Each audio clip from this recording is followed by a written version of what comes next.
Hello, hello, welcome everyone. My name is Ryan, and this is Cataclysm Dark Days Ahead. It is Sunday, July 5th, the day after Independence Day, so I hope everybody's doing well. Still have all your digits from the fireworks, and of course, no hangovers from celebrating. But to everybody else out there who didn't celebrate yesterday, welcome. We are back for a second live stream here this weekend. Hey, Jason Chance, how's it going, buddy? Thanks for coming in. Yeah, we are back with our Druid run. So I'm starting on the splash screen here just to show off the version that I'm playing. It is a stable branch candidate before the full stable was released. I'm just still in the middle of a Let's Play series, so I've made it a rule not to update in the middle of a playthrough because it can cause problems. But we're back in action. That's our world. Henrir is our Druid, and we're loading up, people. Let's get it. So in the last stream, which we did yesterday, it was a 4-hour stream. We got into a bit of a mishap there right after the halfway point. Came back from break and I auto walked right into a demon spider. I think it was whatever they're called, one of those fiery red spiders. And we broke our leg amongst other things. It burned up real bad. We got super lucky though. We were able to basically hobble together this little space here, this safe space in a farm supply store. So there were plenty of resources around for us. I had water and food, which we're getting extremely low on, but nonetheless, long story short, we made it. We're going to head south today, albeit much more carefully. Try not to get injured. If you did miss that one, of course, the playlist for this live stream series is linked in chat. I've got that pinned, but we're jumping back in. So let's see. We are hungry, clean water. We've consumed 0 calories today. So we should probably eat. Honestly, eating these 7 seeds probably isn't really worth it. Let's see. We are playing with no hope. Let me just show off the mods too for anybody who's interested. So Magicalism's the big focus, but then of course we've got no hope. But that's set to its lowest difficulty. There's 3 tiers of difficulty, and we've got it set to the easiest. So there's still going to be some reduced amounts of loot, but then again, we will probably stumble across plenty of food. Now, I'm actually just noticing this. I don't know what kind of a building this is just on site. We need to get closer to it, but entering this farm could be pretty dangerous, of course. There's not going to be any safe areas for us. We've obviously got to avoid the cities. And as a druid, we're taking things a lot differently in this playthrough. We don't have the ability to use vehicles. We have the negative trait Wayfarer. We're also meat intolerant and a few other traits here and there, but man, oh man, the Wayfarer is really going to hurt, but trying to do something a little bit more out of my comfort zone for this run, since usually I do play with vehicles. But let's just look. There's a couple of eggs laying around, but honestly, I don't want to eat them because they'll hurt our mood pretty bad eating these raw, and we don't have enough to actually make any kind of scrambled eggs. We need more. Honestly, we could spend another day here in this little cell cooped up just healing because our left leg is not fully healed yet, Hey, Edvard's here. What's up, buddy? You made it early today. Right on time, I should say. We just started 5.5 minutes ago. So what's up, buddy? You got your coffee and your oatmeal? We're just taking a review after yesterday's stream. Like I was saying, we're not fully healed, but we could get some food. If we venture out here into this area, into the forest, we can easily pick some food. We already checked this orchard stall. I'm going to gray it out because we've got a note here. There is still a solar panel, but we're leaving this area. That is the goal, as you could tell from the thumbnail if you're watching me on YouTube. We are heading south, all the way down, past that area, boom, to the Forge of Wonders.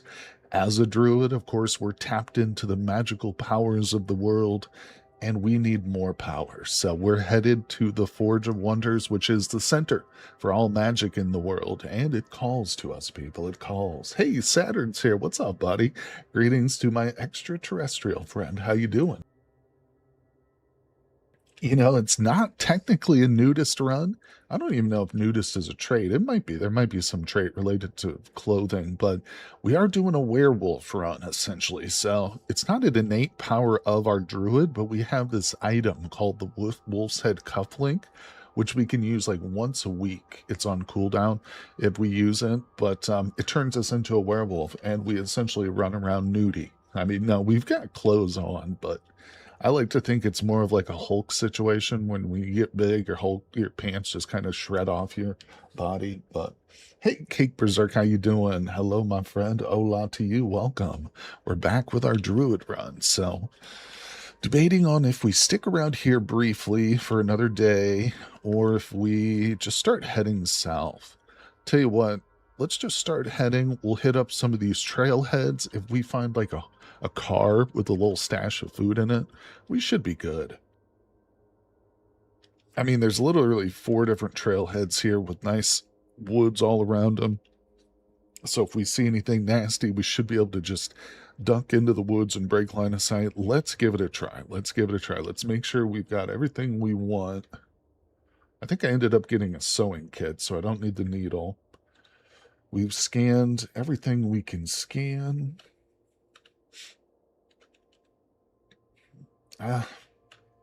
Did we copy the books? I can't remember now. See, I'm already pretty... I'm literally at my weight capacity. In our very first stream we did last weekend, we collected a lot of stuff. I've got a lot of tools with me and various knickknacks, so we're pretty good on items. In other words, I think we're ready to travel. Hell, we even have a spear strap on with a wooden spear, an aluminum bat, 2 Molotov cocktails. Let's real quick... Now, we don't have any gasoline. I was going to say, let's make some more Molotovs, but we don't have the gas. I think that was at a previous location. Silo for view. Yep, good call, buddy. We'll head to the silo. And there could also be more silos and or just a little farmhouse or cabin or something right here. So we'll check those too. Yep, let's do it, people. I'm nervous because the last time we left our little farm supply store, man, I got into some serious trouble. But there's also still a ton of loot here, but we're doing good. I mean, clothing wise, we're pretty decked out. I could use some armor. You know, the straw fedora that we're wearing isn't going to protect my head much, but... All right, we got a zombie child behind us. We'll just ignore it and leave because we're headed the opposite direction. We have no food on us except for dog food, which isn't for us, despite our werewolf nature. Molotov cocktails are tasty, I know. Cheers, buddy. Clink, clink. But we do have a decent amount of clean water with the ability to obviously get more. Oh, and we have many decent spells here. Summon Wolf. Why does it tell me I can't do that? Huh. Oh, is it because they're favorited? I'm not sure, but either way, we can go into feral form. Or, no, we can't, but we should be able to. I don't know why. Maybe it is because they're favorited. Let me just test something here real quick. No, that did not do it. We have full mana. Level 4. I don't understand that. Yeah, I need a bone. Oh, I need a bone too, in addition. Oh my god, you're right, bro. I was reading it as either or, but it's both. You're right. Edvard to the rescue, buddy. Appreciate you. All right, let's go back in then, and we are going to re-favorite those fur patches because I don't want to lose them. In fact, I think I'm just going to favorite the cotton patches. Honestly, they're very helpful for more Molotovs down the road. All right. Let's get focused here. I gotta travel without dying, which means we're not going to be doing a lot of auto travel, people. I've lost all faith in... There's the demon spiderlings that causes so many problems. Auto travel just walked me right into them because technically they're a neutral creature until you get right up next to them. Like, if you get too close to the giant demonic spiders, they will attack you, and that's what happened. The auto walk didn't recognize them as hostile, and so it walked me right up to them. And literally, like, I had just come back from break, so I wasn't quite paying as much attention maybe as I should have. And boom. Trouble. But here we are. Okay. First trailhead. Doesn't look like it has much. Now, we are headed to the Forge of Wonders, albeit it's a far trip. I don't know if we'll make it today, but we're going to darn well do our best. But here's the deal. I'm going to try and move quick and light, quote unquote. But there are some things I'll stop to pick up, like maps. which are decent trades and extremely lightweight. And obviously, we're going to be looking for food too, water. But all right, we got our first junker car. Let's cut through the woods here real quick and check this other trailhead. Hope there's no owl bears or anything. Okay, that one's empty as well. I'm looking for cars. Whenever I go to a trailhead, I'm usually hoping to see a parked vehicle. Yeah, and I get... Oh, speaking of parked vehicles, big old bus. Chunky bus here. It's broken down like hell, though. All right. Definitely need to get some bones, don't we, buddy? Huh.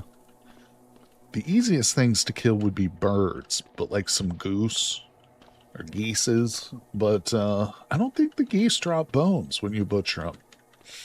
Found 2 watermelons. Oh my God, Jason Chance. Yesterday you mentioned that you were growing pumpkins, buddy. How's your pumpkin plant doing today? Is it keeping up strong? Pumpkin plants are essentially weeds, man. They're prevalent. Once you get a pumpkin patch going, you're basically never going to get rid of it. At least I hope it goes well for you. But that's the thing about pumpkins. They're great food source, decorative. Hell, you could even sell them. All right, nothing here at this trailhead. Not even a map for us. It's all right.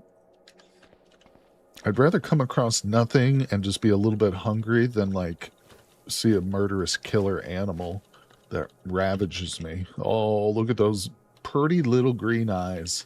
Our druid is quite the looker, let me tell you what, everybody, but he's nothing compared to when he goes into his wolf form. Oh, you haven't seen nothing yet. All right, we're headed over to the house, the silo, and the trailhead. Let's go, people.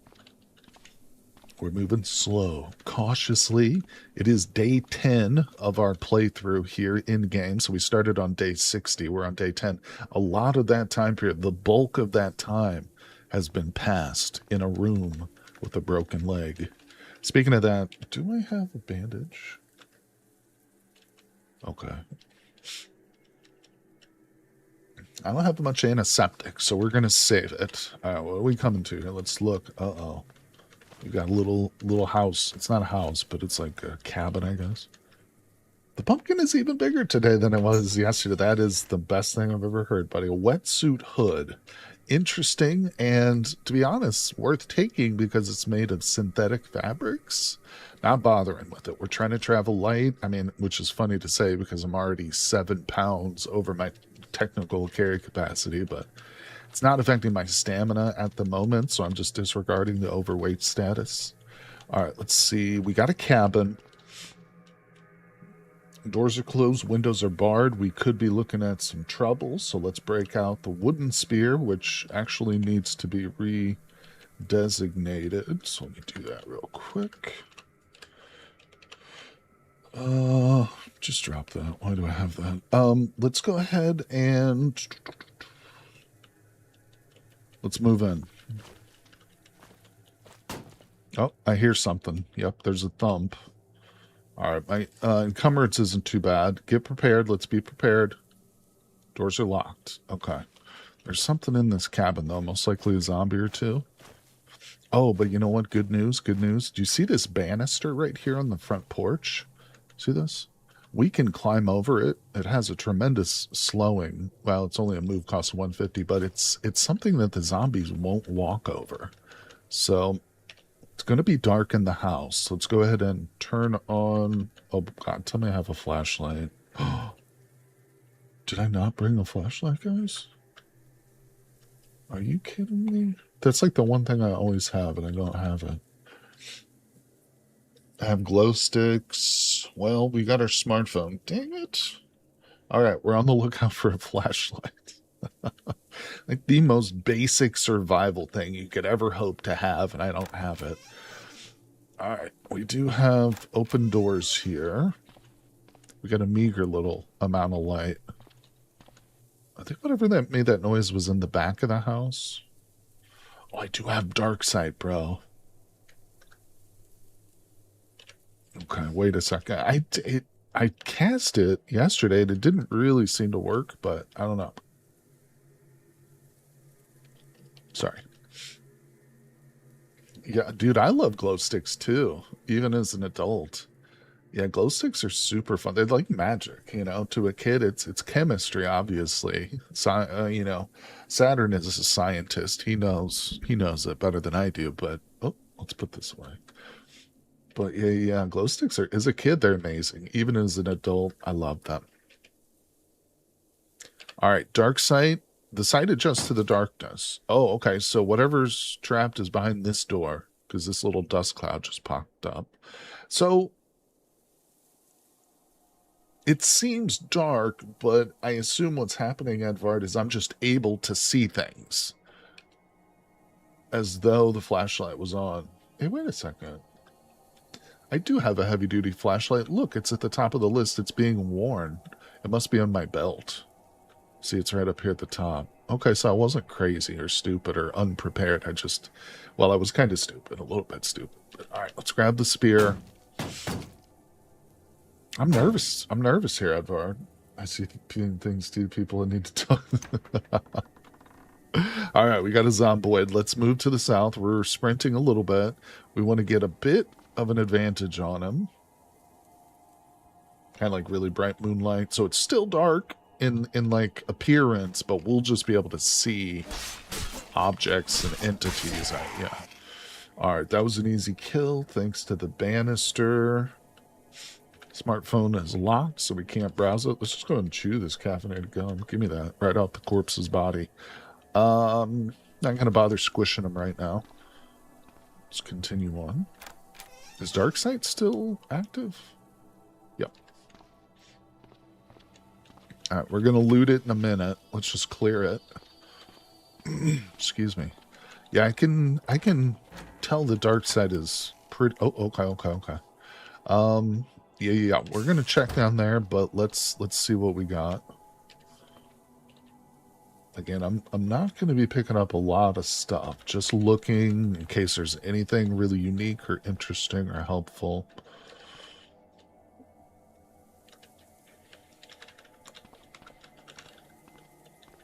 There's some books in here. This is the real room. Oh, okay. Cornmeal. I'll grab that. Probably don't want to eat it directly, but... Birdshot 12 gauge. Flashlight. Let me grab that. And a whole bunch of traps. Ooh. That's hard to pass up right there. But it's pretty weighty, I think, so I'm not going to grab it. Wait, what?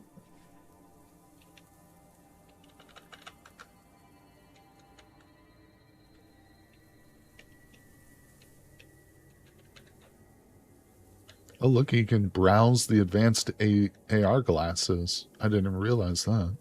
Oh my god, caused my game to error. Okay, we're good there. I know somebody's going to mention it if I don't do it, so let's pull out the bookshelf. Just look behind it. There's nothing there. Okay, here we go. We're going to peek below. There's a hat there. Doesn't appear to be any zombies yet or anything. I want to try something. Let's slap the wall and pass a few turns. I want to see if anything makes a noise in response to that. Doesn't appear to. We might be good to go. Let's keep trying here. I see things too. Kind of really consider it mentioned. All right, hold on. So, are we still good? Yeah, we still have Darkside active. We got a zombie. We got a zombie there. All these rooms are kind of interlinked, too. So this one's not. We should be safe in here. Is there water in this? No. We got some sort of a generator. Military diesel generator. Interesting.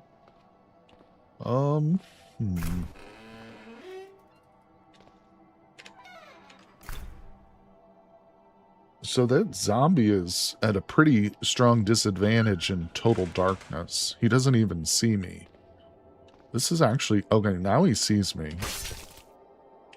Okay, Darksight's actually kind of crazy good, isn't it? He's struggling to see me. Let's use the stairs to our advantage.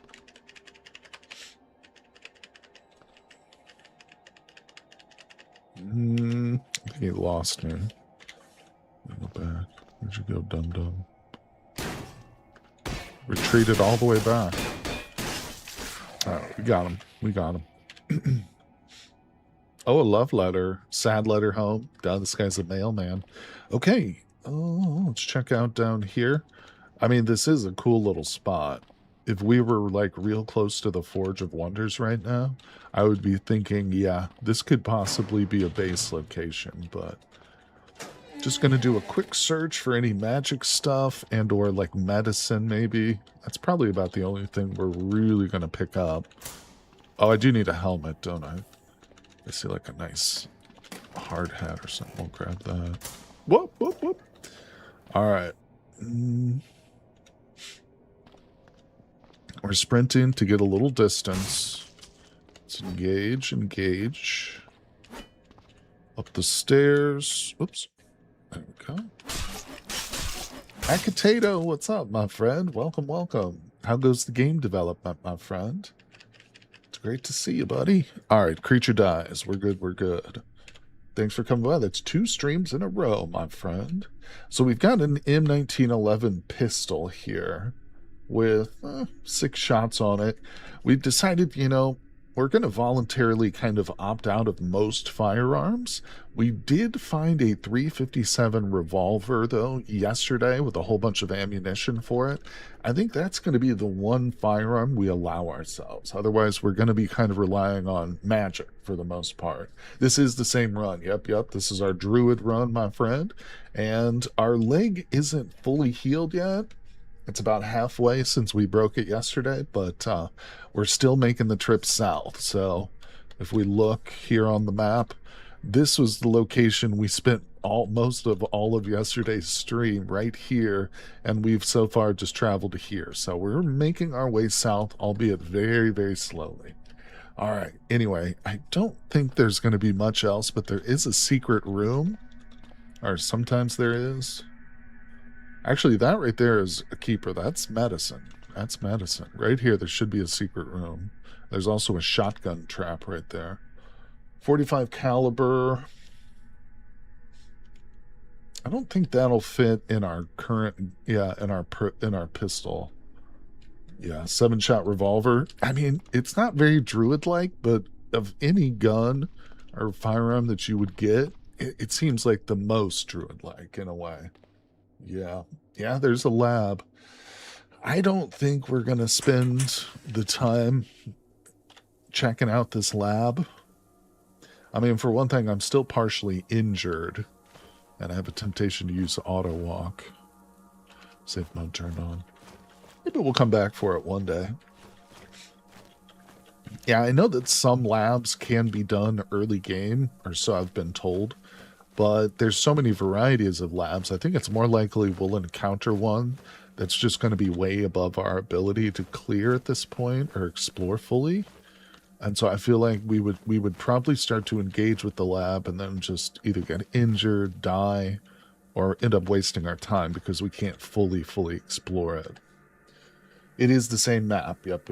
Nope, exact same map as yesterday. Hold on, guys.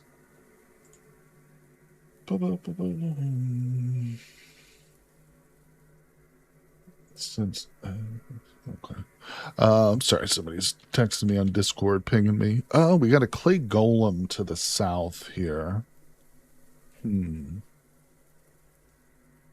Let's bypass that. Clay golems can be handy. They're pretty weak though. Clay is kind of couple of zombies will be able to tear through that clay golem. Pretty good. All right. Yeah, I'm thinking not going to bother with the labs at this point. All right, let's see here. We've got a slime pit just north of us, so I definitely don't want to do any auto travel. I'm really trying to restrain myself from auto travel, just not do it. Oh, okay, so I see that this is a church. I think that means we're just going to avoid it. Churches don't have great loot, and in this version of the game, there's a lot of zombies typically, and even a feral or two potentially hanging out at that church. So we're just going to dive into the woods going south, praying we don't see anything nasty around a tree as we travel.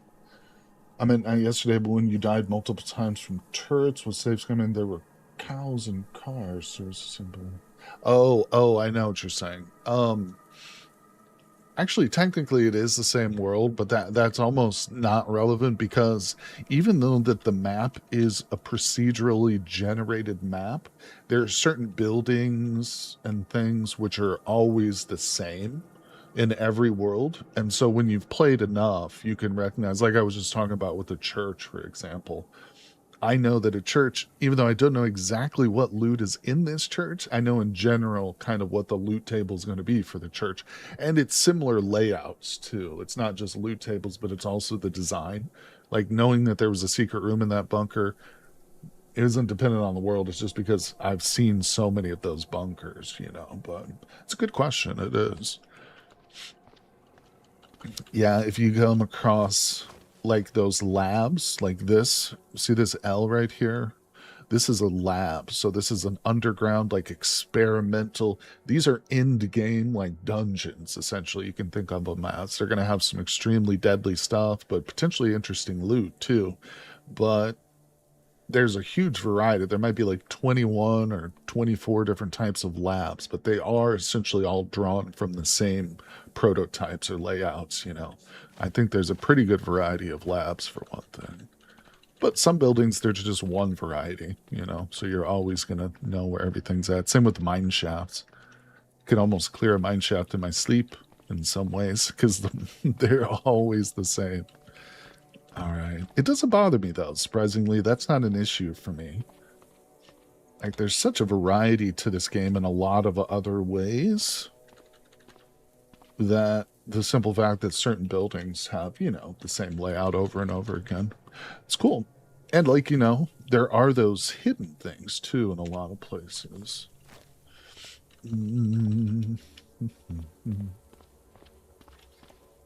Okay. Moving south here. Safe mode is turned on. Okay, we got oversized wasps. See, this is exactly like with those spiders. If we're using auto travel, it will move us right into a wasp nest. Because technically they're neutral until you get right up next to them or too close to them. So we got to be very careful. Okay, so I'm seeing what's causing the wasps. It's the radio tower,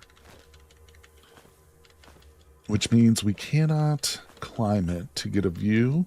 And in fact, we're going to turn and head towards this hiking trail right here. Guys, give me a second, though. Somebody pinged me on Discord, and I want to just type a response to him real quick.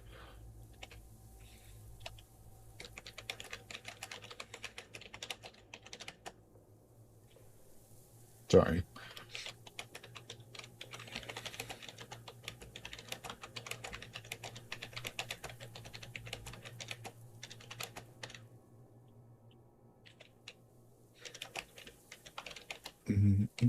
All right. Sorry about that. We are back. Let's get it. Let's get it.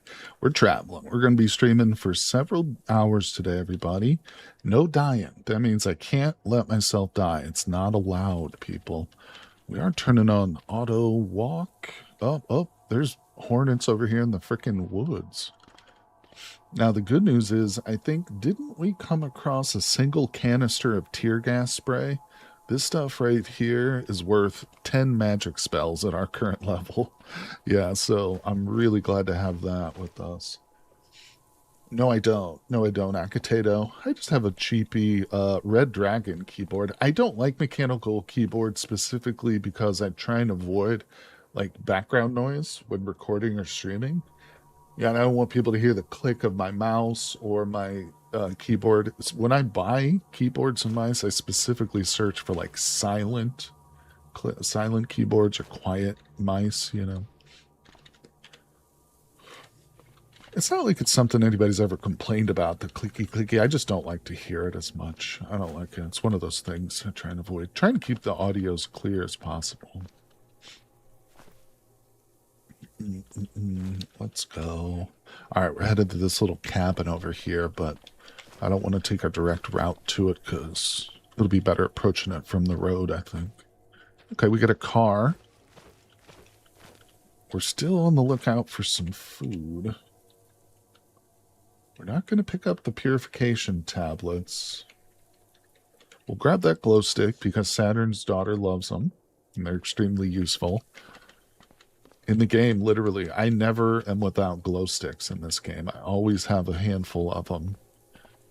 Because after dark, man, it's so much easier to, like, if you just want to read or something, it's so much easier to pop a glow stick than build a fire. Okay, so we got a little chicken coop here. Now, don't forget, our friend the druid is meat intolerant. So, essentially, you can think of him as a vegetarian. He's not vegan, but he won't eat meat. Well, he'll get very upset if I make him eat meat. So, the chickens are nice, actually. I think we could eat the eggs. Yeah, in fact, I know we can.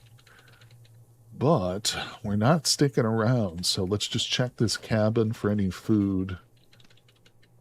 And we'll get on our way. Wow, there's wild turkeys around here too. Alright, his spear is slightly damaged, but that's not a big deal. Let's come on in. How's Dark Sight? It has elapsed, so I'm going to launch that again. I need to get... Hold on a second. Okay, check it out.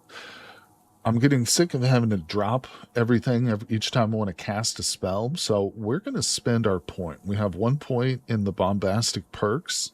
If we go all the way to the bottom...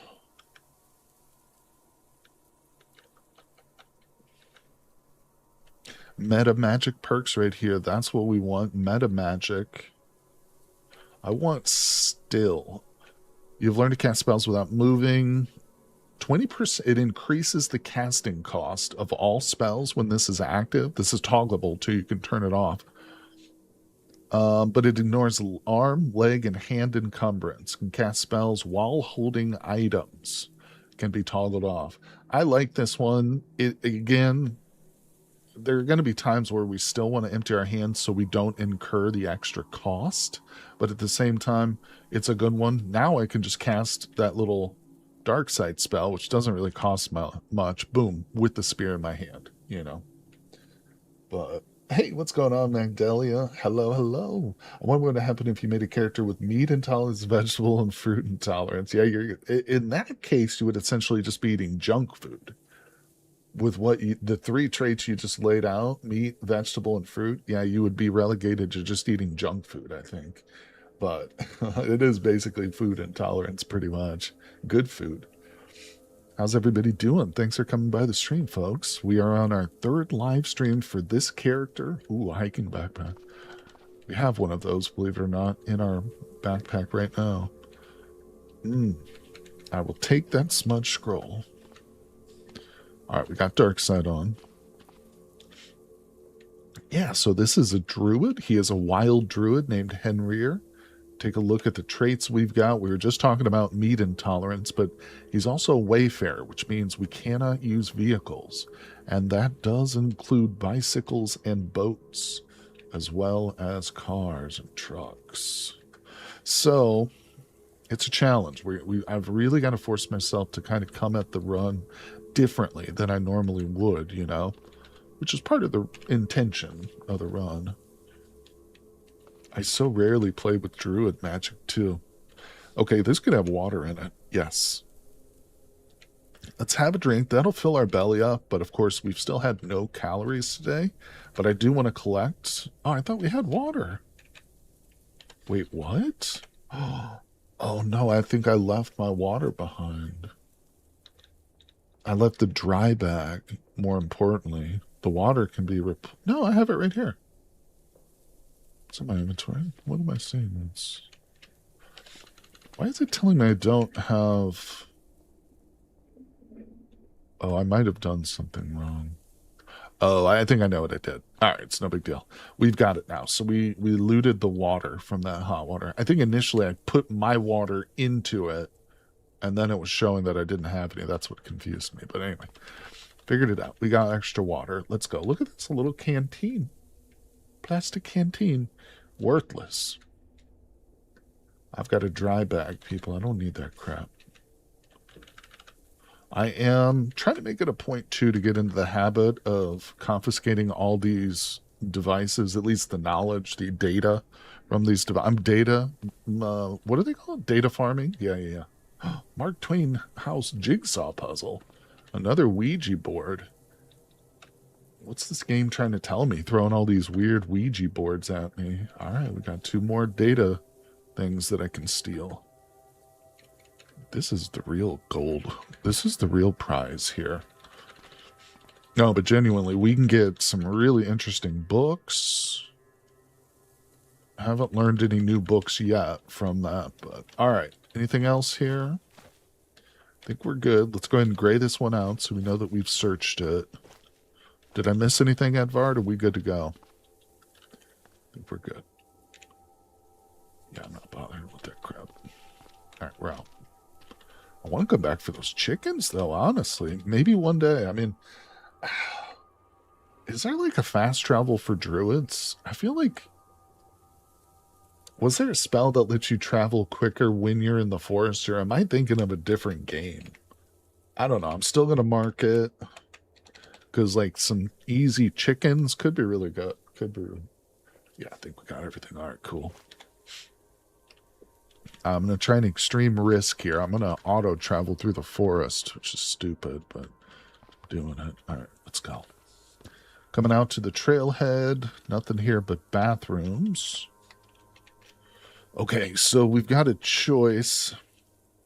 The game is telling me to follow this line here, this road. I think that's what we're going to do. We could veer off and keep going like that, but I think I'm going to kind of dart through this field right here. Field travel's a bit safer than most forms of travel. Because usually you've got a good like line of sight. You can see enemies typically before they see you. There's some exceptions to that. Like typically if you see a Migo, they can usually see you too. Migos seem to have equivalent eyesight to like humans, maybe even better. I don't know. But... All right, looks like there's a mine shaft dead ahead of us.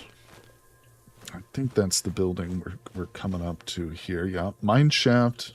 Not much interest to me, honestly. Since we're not going for vehicle travel, I don't need fuel or anything like that. Oh, no, wait a second. Okay, we've got what is known as a supply drop, which could have some protein bars. There's almost certainly some zombies here, though. Or is this like a rare drop with no zombies? There's toilet soap. There's a pallet here that was dropped off for survival, but it's filled with soap. Let's check these other pallets. Okay, it says food, but food actually indicates it could be water too, which I'm not gonna worry about water. Check these other pallets here. What we're looking for is a mass of protein bars. Nice, protein rations. Here we go. Okay. Let me grab those. Let me drop those immediately. Where are they? Here they are. I'm going to take them all out of their wrappers real fast. There's a woodpecker above us. 14 protein rations. Not bad. Let's eat some of those. Protein's going to be hard for us to get, too, because remember, we're meat intolerant. So, I mean, there's obviously sources we can get. Wow, this is actually giving us all 3 of our vitamin. So the protein rations are really good. I never realized that. You know, the downside to them, though, is, boom, right here in the morale window, they dislike eating protein rations. And it's pretty nasty, too. So maybe to compensate for that, let's turn on an MP3 player and we'll listen to a little bit of music as we travel. That'll help boost the mood after eating those nasty protein rations. But that was cool. Okay, so nice. Told you, traveling through the fields, man. That's the way to go. You can even find good looting opportunities randomly sometimes. Here we go, guys. Our journey south is off to a good start, and I appreciate everybody coming by. Appreciate y'all. We've got what potentially could be, I don't know, a water station, maybe a cattle ranch. We're heading over here. Let's go to this derelict shed. Sometimes derelict sheds can actually have like a stash of nails. You can even find like a box of nuts and bolts sometimes in these sheds. I've learned not to neglect the derelict sheds, especially if you're like on a construction kick. All right. College kids, no. Oh my God.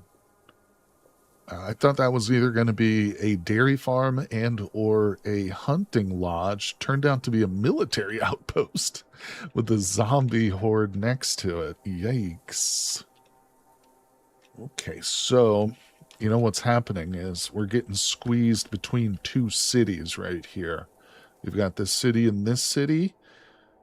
This will almost certainly have zombies there too. So here we are. We're going to need to squeeze through the forest and hope that like this city doesn't like sprawl out in like this direction. It looks like it doesn't. It looks like it ends about here. But yeah, we're trying to connect up to this point and just head south from there too. So we got to be careful. This military, that's a no-go zone right there. There's going to be soldier zombies, Kevlar zombies potentially. If we can get powerful enough, we will definitely be looking to take on military points of interest, because that is where some of the best loot is. But not at this stage. Yeah, the light industrial, believe it or not, Edvard, we're actually really well set on our tool layout right now. I have everything from the steel sewing awl, which I think you saw yesterday, reciprocating saw. We have a drill, cordless drill. I've got the digging stick, which isn't that impressive, but the only thing we're really missing is welding. But yeah, without the need or without the ability to use vehicles, I don't know if welding's going to be that important. Maybe down the road. To be honest, I know that there are some like weapon crafting recipes and other just general use items and whatnot, which do require welding equipment. So we'll probably want to get our hands on some. But I mean, again, let me just show. We're literally 6 pounds overweight currently. So trying to resist my natural urge to loot every single freaking thing I see. It's tough. It's not easy. It's not easy. I do want to go. Normally light industries are like an immediate, let's go check it out. Let's go loot it. But all right, so here we go. Into the forest. We got demon spiderlings dead ahead of us. See, this is what caused the broken leg last time. I would normally be tempted to just like auto travel through a forest, but I would have probably gotten myself screwed again if we had just tried it. So we're going to walk. Occasionally checking our position on the map just so we stay at a good, middle line here between the two cities. But all right, let's do it, everybody. The druid run is a druid walk. It's a druid hike southward, people. Oh, what's that? Steel mill. Interesting. We want to avoid it, to be honest. Let me put the wooden spear away. And real quick, I have forgotten. Okay, let's deactivate meta magic. Just checking it out. I think you should play one run as a goblin with strong back, a literal loot goblin. I love it. Isn't there one with like tough feet too? What is that? Or isn't there a trait which prevents you from wearing shoes? It gives you like toughened feet. We could do that too. So it's almost like a hobbit goblin. I mean, goblins and hobbits share a lot of traits, especially when you're talking about feet. But yeah, I like that. No, literal loot goblin. Oh, and there's also another trait, which it's the hoarder trait, I think, right, Edvard? Which says like if you don't have like near maximum capacity loot on you at all times, your character gets unhappy. We could do that. Got to be constantly just carrying around a huge, immense backpack full of trinkets and tools, and weapons, magical books. Let's do it. That'll be the next run. The Loot Goblin. Yep, the Hoarder trait. I love those little role-playing runs. They are the funnest. I mean, I shouldn't say the funnest, because I really do enjoy the vehicle system, and there is something very appealing to me to just creating like a generic character who I can kind of mold along the way. You know, we can build them as we play. But then like there is a lot of fun in a role-playing kind of guided playthrough. I know viewers enjoy it a lot too, because you tend to have more of a story around like a specific role-playing character than just some general like, oh, blank slate. Okay, so we've come to field with more trees. This mound could be trouble. Oh shit, it's an anthill. Yeah, that's going to be real trouble. In fact, we're probably too close to that anthill right now.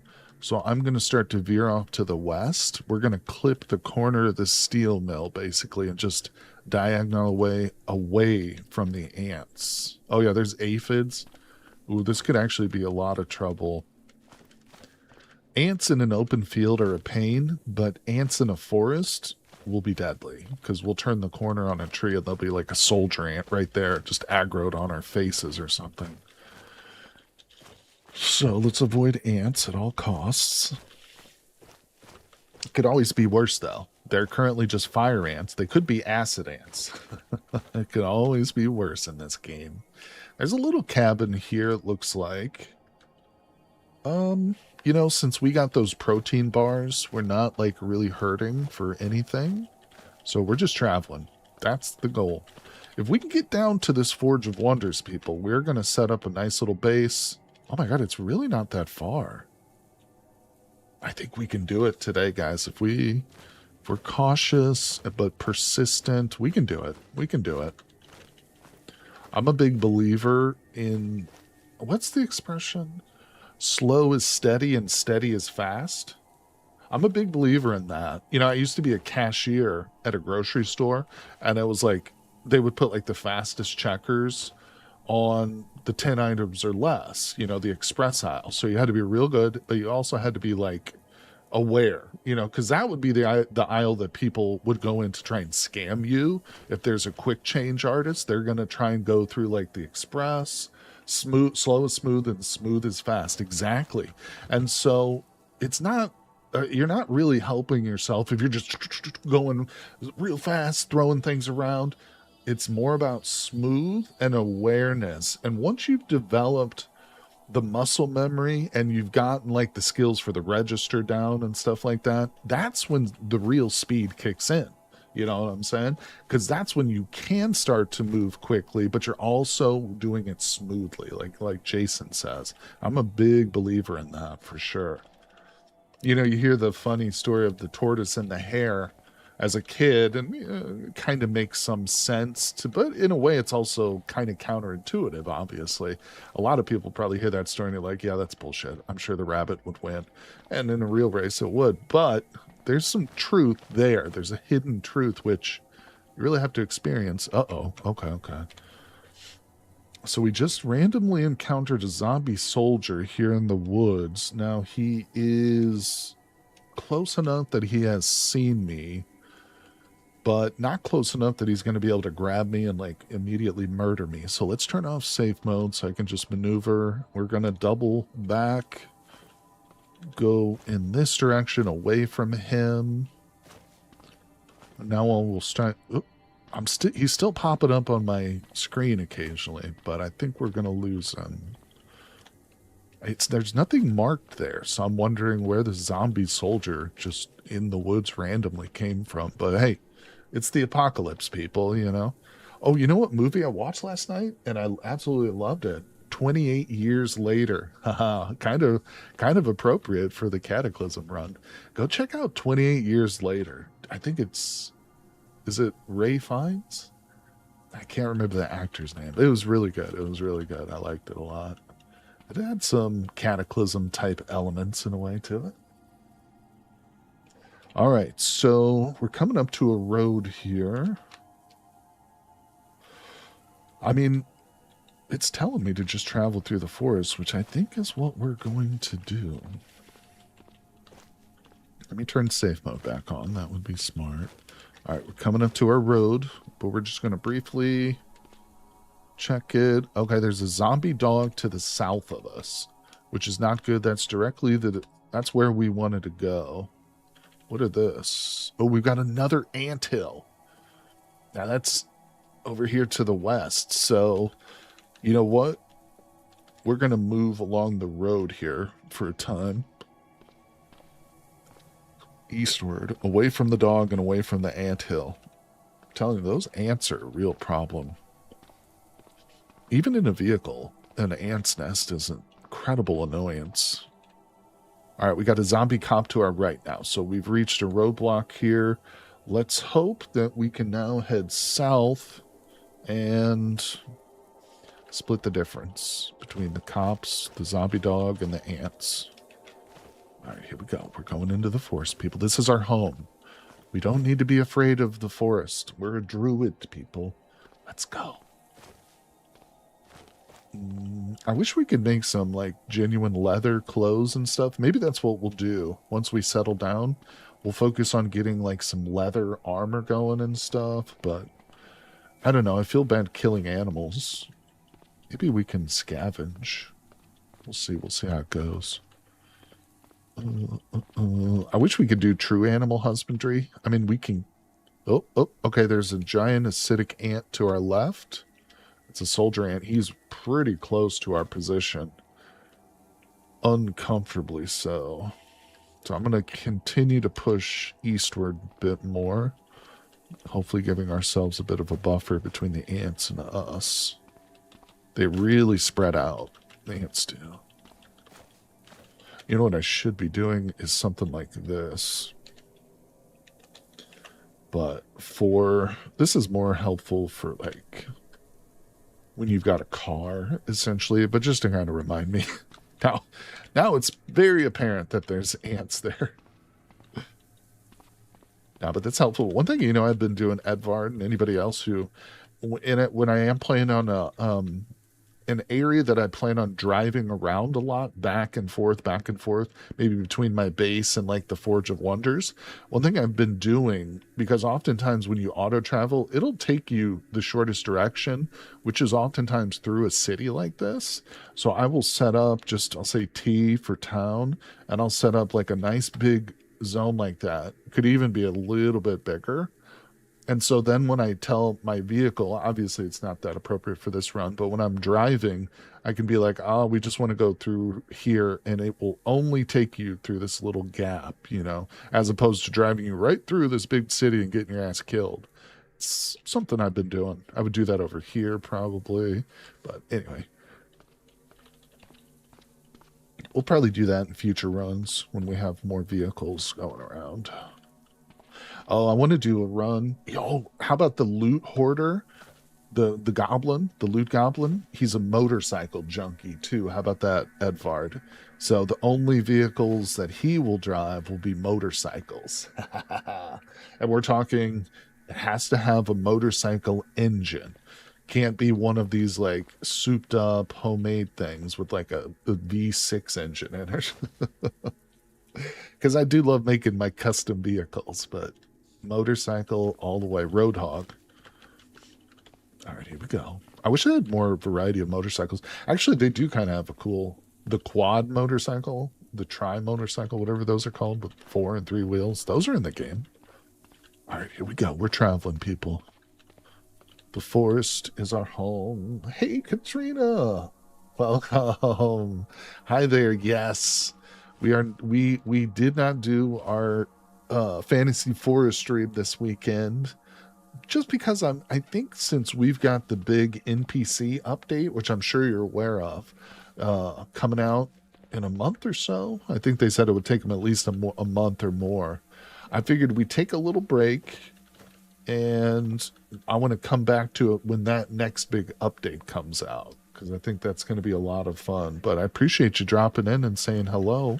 I'm sorry, I should have given you a direct message about that. I did, of course, post the schedule this week on my YouTube page, but it's not always something that everybody checks all the time. Yeah, the NPC update, it literally says on their little post about it, it says this is going to be our most ambitious update yet. Yeah, so I'm super pumped. And you know I love the game and we'll always keep it in rotation, no doubt about it. But I figured a little break couldn't hurt.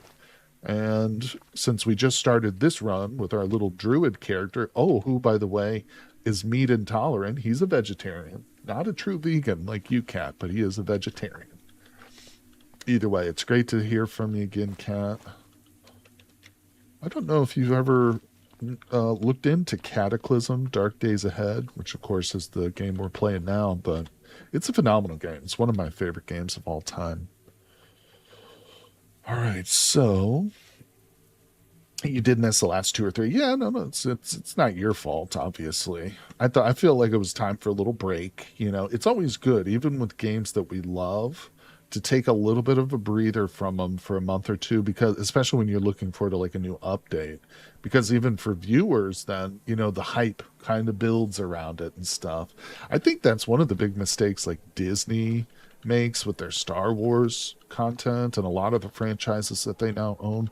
They just push it too much. They need to give it like a 5-year hiatus, you know, where there's just nothing, and then like release a commercial that just is like Star Wars, you know, and that's just all it shows. Just build the hype slowly with mystery and stuff. But hey, what's up, Union ID? How you doing? You just got the Steam version. I assume your tutorial applies to that as well for the most part, at least the basics. Yes, Union ID. In fact, for that tutorial series that I think you're referring to, the one I put out on YouTube maybe about a year ago or so, it is actually on the Steam version. I just downloaded it from the GitHub because it's also free. But by buying it on Steam, you're, of course, supporting the main developer, Kevin, I think is his name. But yeah, that definitely applies to the version you're playing, my friend. Now, it's on a different release. You know, my version is on 0.H, and you're probably playing 0.I, the newest stable. But most of the stuff will still carry over. You might see some small differences, but yeah, good question, though. Good question. Thanks for coming by the stream again, too. It's great to see you. I'm glad you're getting into the game and picking it up and stuff, too. It's phenomenal. I'm just so everybody knows, too, because this is a common question I get. I'm using a tile set, which is not actually included in the base game. If you want your game to look like mine, you have to go to GitHub and download the unofficial version of Undead People is the name of my tile set. Excuse me. Yeah, and that's a common question because it's not included, because there's a whole bunch of tile sets you can cycle through, but this one's just not in there. You have to download it separately. But it's my favorite. I like the look of the sprites quite a bit.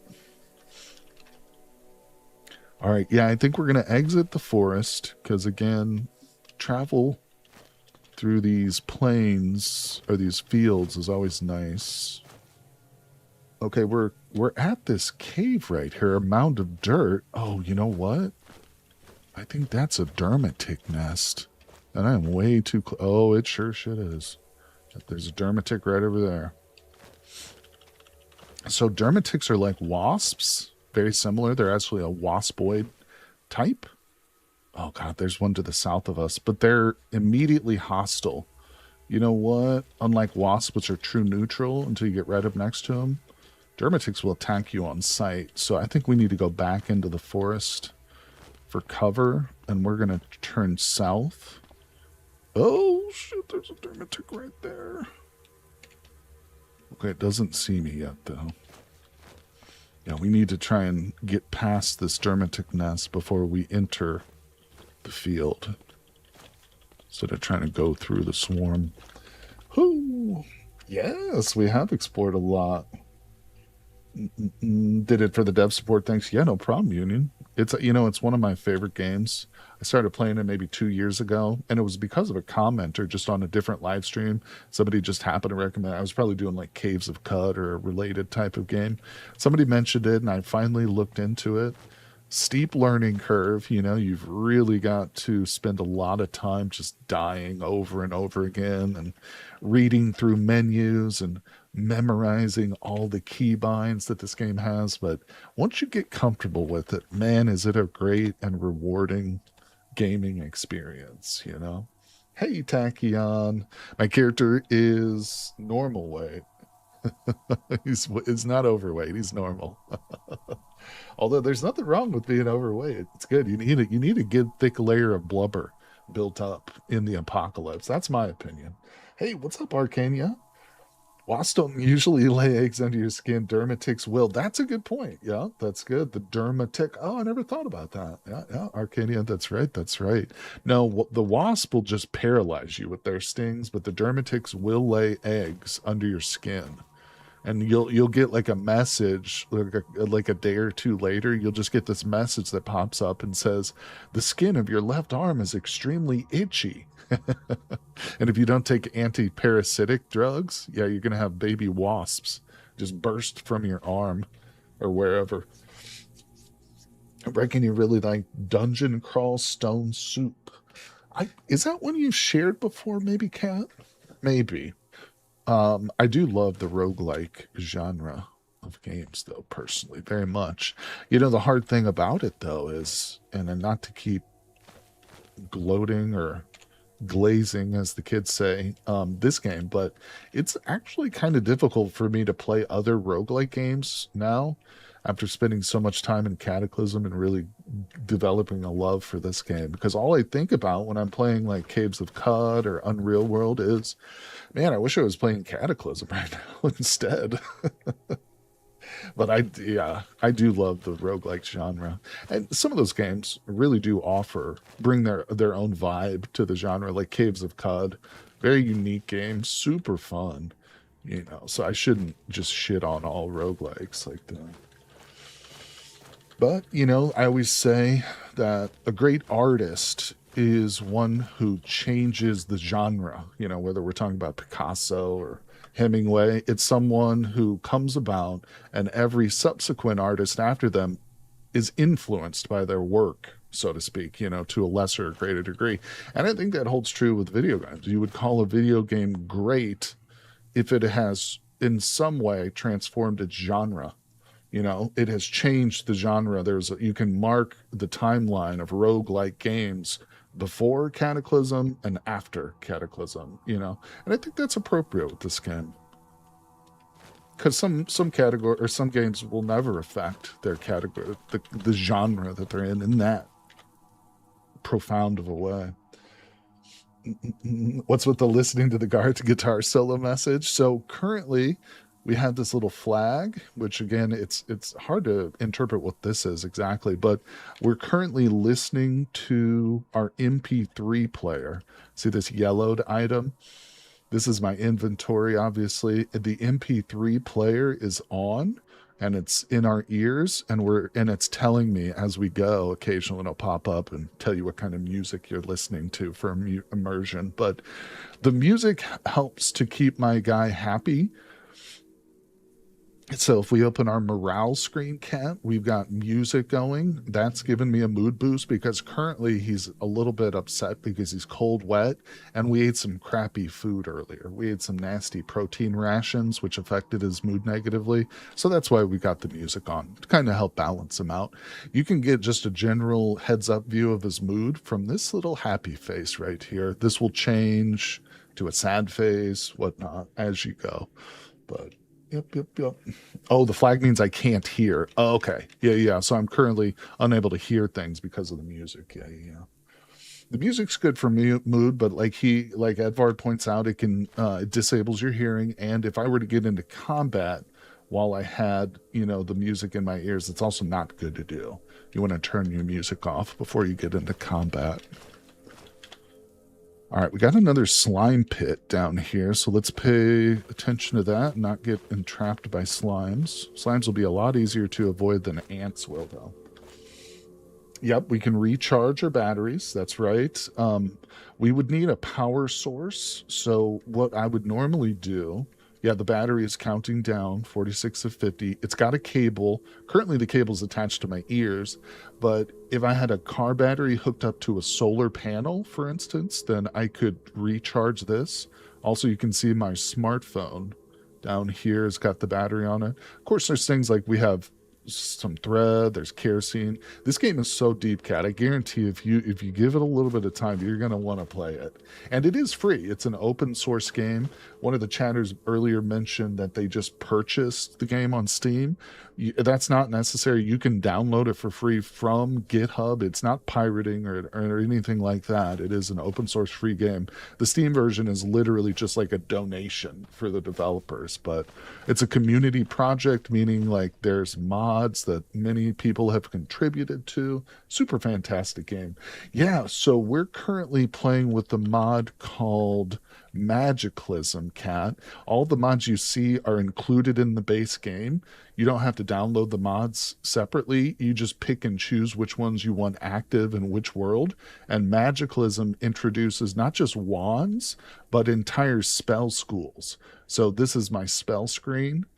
Normally, if you're just playing the vanilla Cataclysm, you wouldn't have spells. Again, you got to add Magicalism when you launch the world. But yeah, we're actually role playing as a druid right now.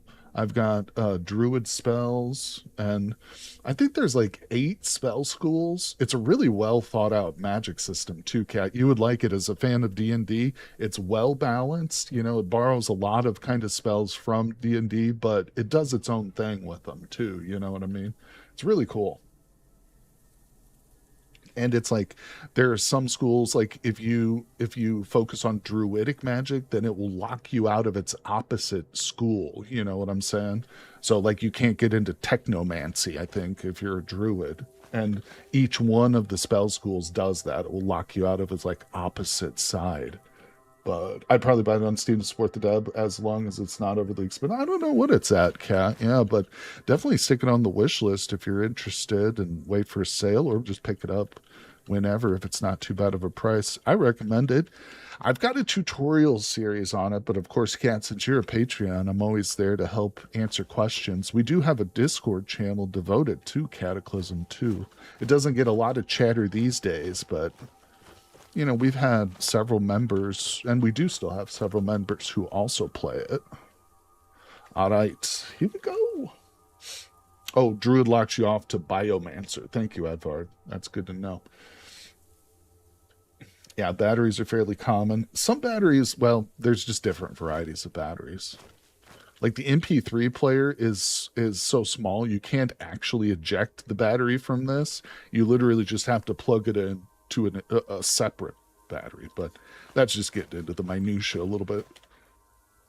Just splitting hairs there. Earthshaper locks you out of Technomancer. Gotcha. Yeah, Edvard is Edvard in chat, in Twitch chat, is an expert on the game. Definitely knows much more than I do. Has taught me a lot about the game too. Edvard, would you say that the magic mod is pretty well balanced? It's a pretty well thought out magic system. I think it is. In fact, let's cast a couple spells. So just to cover this briefly, each spell has its own levels. Based on how good you are with it, you have a chance to fail. And each experience here, we've got how much till our next level, how much damage it does. Everything you want to know is right here.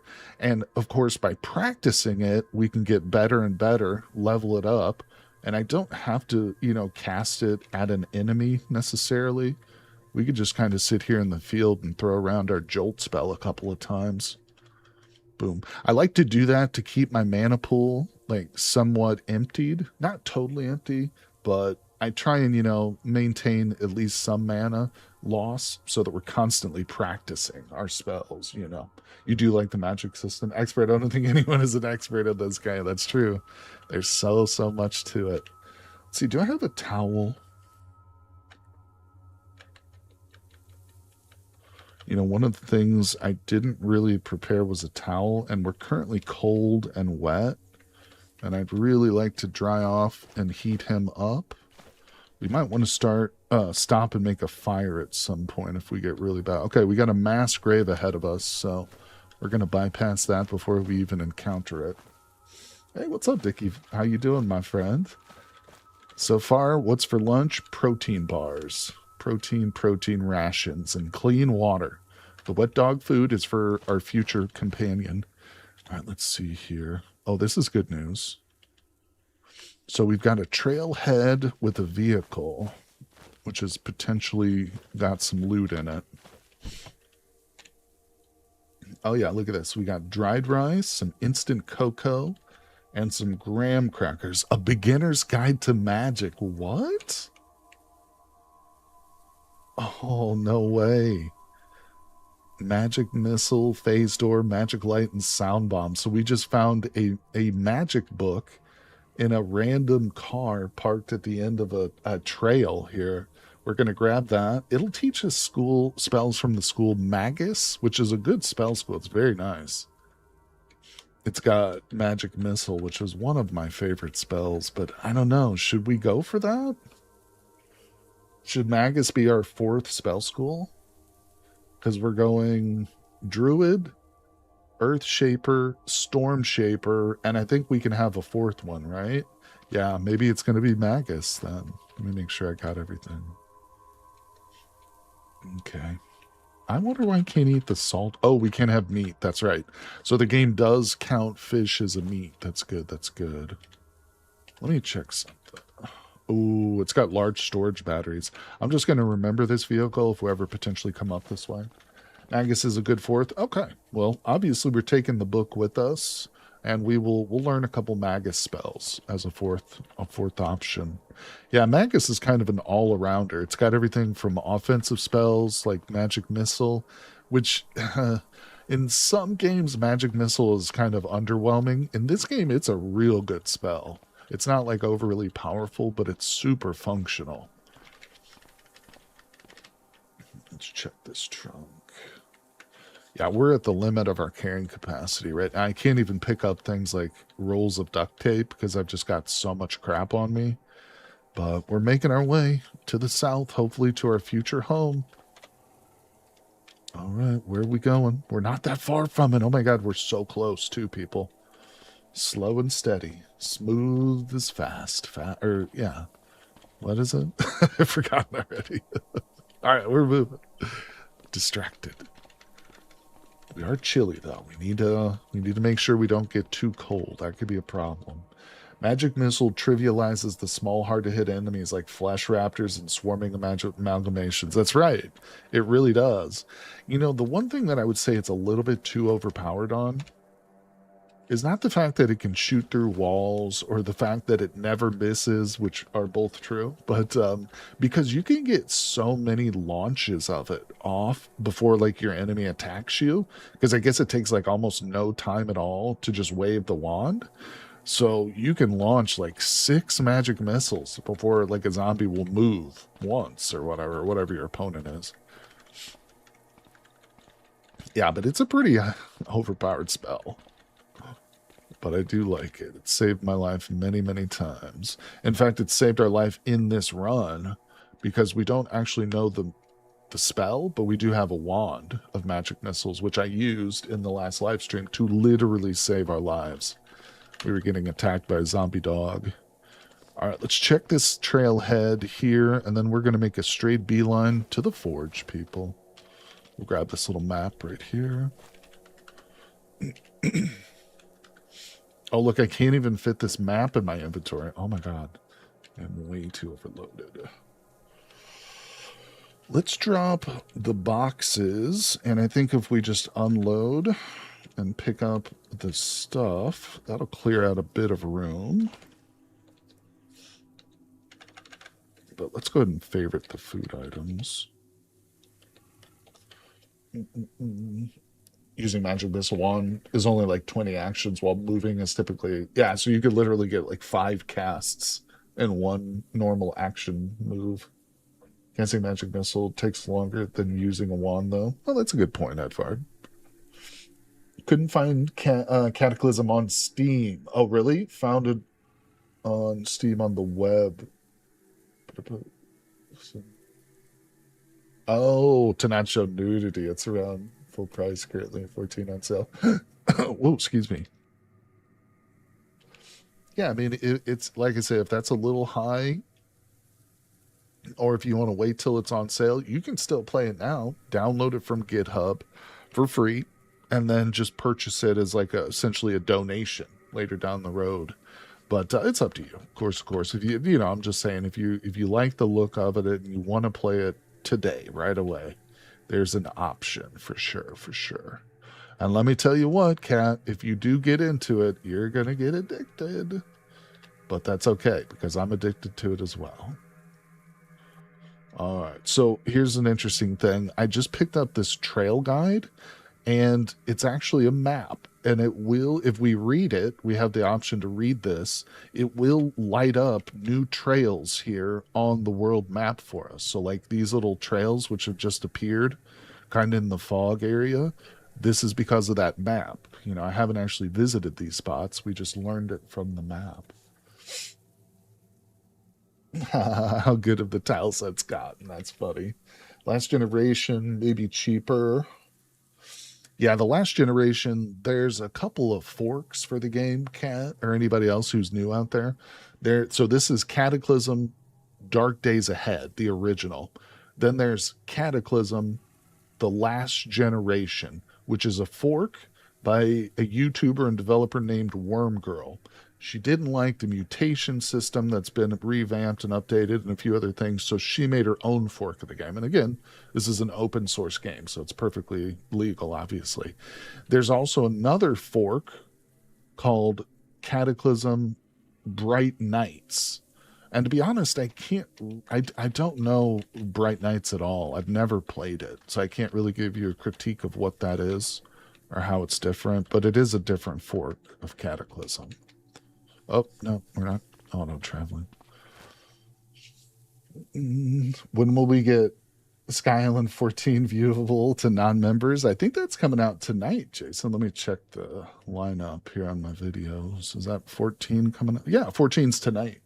It's literally in 5 hours. In 5 hours from now, Jason, to answer your question, buddy. Yeah, yeah, yeah. You better believe it. Like the stream. Hey, Big Rod Clark. Hey, buddy, I missed you. I missed your first chat there. I'm sorry, I was talking about something. How's it going, my friend? Been a while, but finally done working. Hello, hello, buddy. Welcome to the stream. Thanks for dropping in. Rod, we've got Cat. We of course postponed our normal card survival tropical island and fantasy forest streams on Sundays. We're doing the double header, but Kat still stopped by and she was intrigued. It might be fair to say, Kat, is it fair to say that you were sort of intrigued by the game here, by Cataclysm? She's looking at it. She's looking at it on Steam and stuff. But yeah, it's a phenomenal one. And thanks everybody for coming by. Hey, what's going on, Austin? How you doing? Playing some Cataclysm, you know it, buddy. We're about an hour and 20 minutes. This is our third live stream for this particular character. He is our wild druid, so we're role-playing as a druid. If you missed any of those previous streams and you want to check them out, the playlist is pinned in chat for the series, guys. So go back after today's live stream, watch from the beginning. It's been a roller coaster, too, this particular run. It's different from my normal play style, so I'm kind of having to force myself out of my comfort zone a little bit. Bright Nights is based on a much older version in Cataclysm. It's more sci-fi, and many systems are simplified. No pockets, no proficiencies, more robust vehicle systems. CBMs are easier. That's interesting, Arcana. Yeah. So I would say then probably Bright Nights is the oldest fork then. There's a bunch of stuff I miss in Dungeon Crawlstone Soup, such as the ability to get orc followers, build an orc army, and orc priest. The devs decided that was too OP. Yeah. Well, you can't technically have orc followers in this game, but there are NPCs. In fact, there's a huge variety of NPCs, and you can recruit them, and you can give them orders. In fact, there's a whole camp system. You go into the zone manager, and you can set up all these different base camp. You can do food storage. You can automate them. You could have like one NPC just chopping wood, chopping trees down. Then you could have the next NPC taking those trees and chopping them into logs, for instance, if you wanted to automate. You can do all that in this game with NPCs and stuff. You have to recruit them first. You can't just walk up to an NPC and like they instantly join you. You've got to do quests for them. You got to give them items, build a little relationship, and then you can sometimes coerce or persuade certain NPCs to join you. And each NPC has his own build, his own layout. And although you can't have orcs, there are mutants in this game. There's a whole mutation system. So you could find a follower who's like starting to mutate into a goblin or a bird or a frog or a fish or a bear or a wolf. That's all in the game. And yeah, so it's pretty crazy. I'm telling you. It's got a very, very steep learning curve. I won't lie to you, and I'm not going to sugarcoat it. This game is difficult to learn. There are dozens, if not hundreds, of different commands. Right now, we're looking at the key bindings menu here, and just looking at this list gives you a small idea of the different things you can do in this game. And you'll notice a lot of these aren't even bound by default. You know, this game is tremendously deep, but that does, you know, bring with it a very steep learning curve. I do have a tutorial series on YouTube. Of course, you know, I do my best to make it as clear as possible, but it's not perfect, but I recommend it. Oh, we got a military roadblock. That's the second one we've seen, but look at this. The Forge of Wonders is in sight, people. We can see it just on the other side of this farm. Look at this. We literally have a mine shaft right next to an apple orchard, which is just up the road from a military checkpoint. You know what? I don't want to. Oh, and we've got an evac shelter here too. So this means solar panel. See, okay, now that we've reached the Forge of Wonders, we're going to start looking for a base. We have to, yeah, the Forge of Wonders is really good. The Forge of Wonders is part of the Magicalism mod we talked about when you notice the wand. It's also something that's added with Magicalism. And it's essentially the only place in the world which has NPC vendors for magical stuff. You can find regular NPC vendors who will trade you, like, you know, tools and batteries and whatnot and weapons, but magic stuff can only be traded, bought and sold at the Forge of Wonders.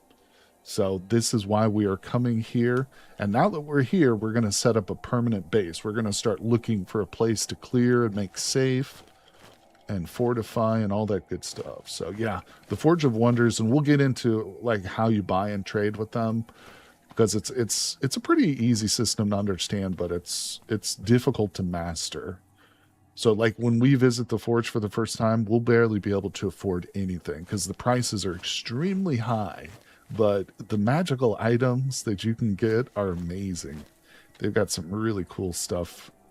The Magicalism mod is definitely my favorite mod for this game. I almost never play without it. There is another mod which is similar but very different. It's called Mind Over Matter. And instead of a magical system, it adds like psychic powers. But it's similar in the sense that there are different like psychic trees. So you can be, I don't remember because I don't play with them very much, but yeah, it's not totally equivalent to magic, but it's cool too. It's a cool mod. All right, so we're coming through the farm here. We're just going to touch base with the forge. I kind of want to see how enveloped it is by this town. It's obvious to me from looking at it that there's a town which is also brushing right up against the southern part of the forge, which is an interesting opportunity for us. And we'll probably talk about why when we get there. North west of the forge? Could be. I would guess by the... No, this is a dairy farm. I was going to say I would guess by the shape of it that it's not a hunting lodge, but that was a good guess. It is a dairy farm, though, and we're definitely going to check that out. I want to get down here to the forge first, like I said, just actually get there. I might actually be able to trade. Yeah, we are carrying some things that I can trade, so we can kind of lighten our load and potentially get like a magic weapon Nothing fancy, maybe just a low level like +1 sword or something, but we'll look. We'll see what they have. It changes. And that like the inventories for the NPC traders will like refresh every week or two, I think. So you've got opportunities to see like new items and new magic stuff.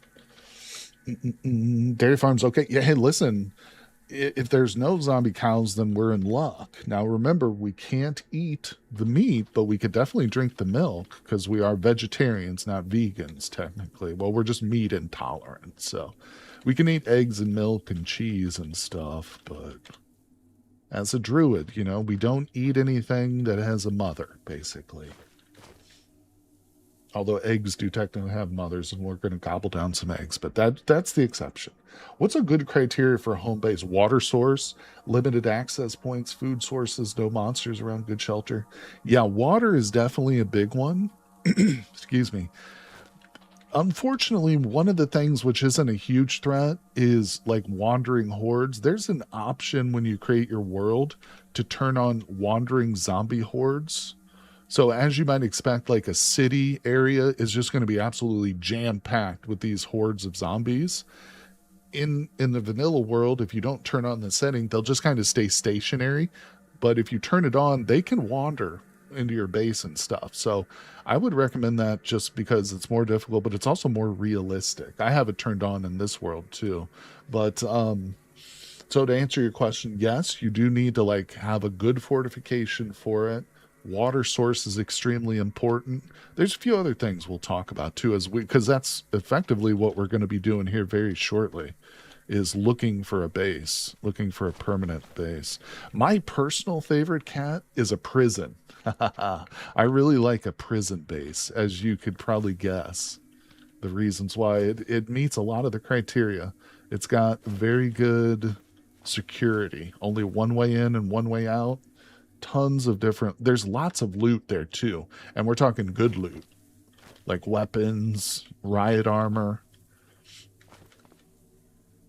Edvard, do you remember that run when we clear? I'm never gonna forget this. We spent like a day and a half in game clearing a prison, and we were playing with Magicalism, and we got to the prison library where all the books were, and there was a magic a textbook in there to teach phase door, or was it blink, the blink spell? So literally there was a book in the prison which would teach prisoners how to escape the prison. That was so funny. I remember that still. Have I heard of the last generation fork? I've heard of it. I've played it once or twice, but I I felt it was very difficult, and I just preferred this version of the game really. Oh, hold on a second. Okay. Excuse me. Oh, let's see. Mm, You know, I never. Excuse me. Hold on. Voice is giving out here a little bit. Let's grab a cough drop. Yeah, Cat Arcania is right. The shelter is really the most important thing. There's a trait called Nomad, which if you choose to play with that, your character will get upset if they stay in one area. So you basically want like a mobile base, like you build a car or a bus. But most other characters are going to want like a permanent location. Let's see, you remember that run, The Beginner's Guide to Magic in the Library? That was hilarious. So funny. All right, so we're right next to the forge. There's a tiny little cabin right here. Let's just check this. This could be a candidate for a base. So it's small, which isn't really a big deal. You know, it's still got enough floor space in here. All the windows are intact. None of them are broken, which is nice, but that again is not like critical because we could reinforce these windows, which honestly, if we're going to make like this our permanent base, we should probably just do that anyway. There's a little bit of loot. Take those glasses to trade. Yeah, it's not super great to me. There's no like good water source real close here. Yeah, I don't love that spot. We'll keep looking. Cat, a portal storm is part of the vanilla game. First of all, you got to understand the setting of Cataclysm. So we're on Earth in the very near future, just a couple of years like beyond the present moment. And you have a world where every single apocalypse has happened. So everything from aliens to zombies to slime from outer space to eldritch horrors are invading the earth all at once. So it's extremely dangerous. But one other thing that happens is something called portal storms. They'll just pop up occasionally randomly. You'll get a notification. It'll say something like your head is buzzing and the world around you is shifting. You can simply run away from a portal storm, which will keep you safe, and you're not going to encounter any of the extra dimensional creatures that will pop up. But you can also stay and try and interact with the storm. And there's a lot of spoilers that go into that, so I don't want to spoil anything. But there are also creatures that will appear during portal storms that are unique and will drop things called artifacts. Artifacts can be extremely powerful, or they can actually kill you too. They're just like very mysterious objects that, you know, you can't get anywhere else except from portal storms. Maybe that's not true. I've heard some people say you can find artifacts at the bottom of craters, but I've never found one personally like that. But yeah, so the portal storm is kind of a big part of the lore in a way. And there is like I was saying, there's a whole story component too to the portals, which I don't want to spoil. Oh shit. Okay, so there's a zombified horse right there. That's an extremely dangerous opponent for us right now. We want to avoid that thing, because if it sees me, it can easily run me down. Yeah, zombie horse is going to kill us. Well, it might not kill me, but it's going to severely injure me if we get into combat with it. And the thing about horses is they usually run in packs or herds. All right, well, we've made it. I think the entrance is on the bottom.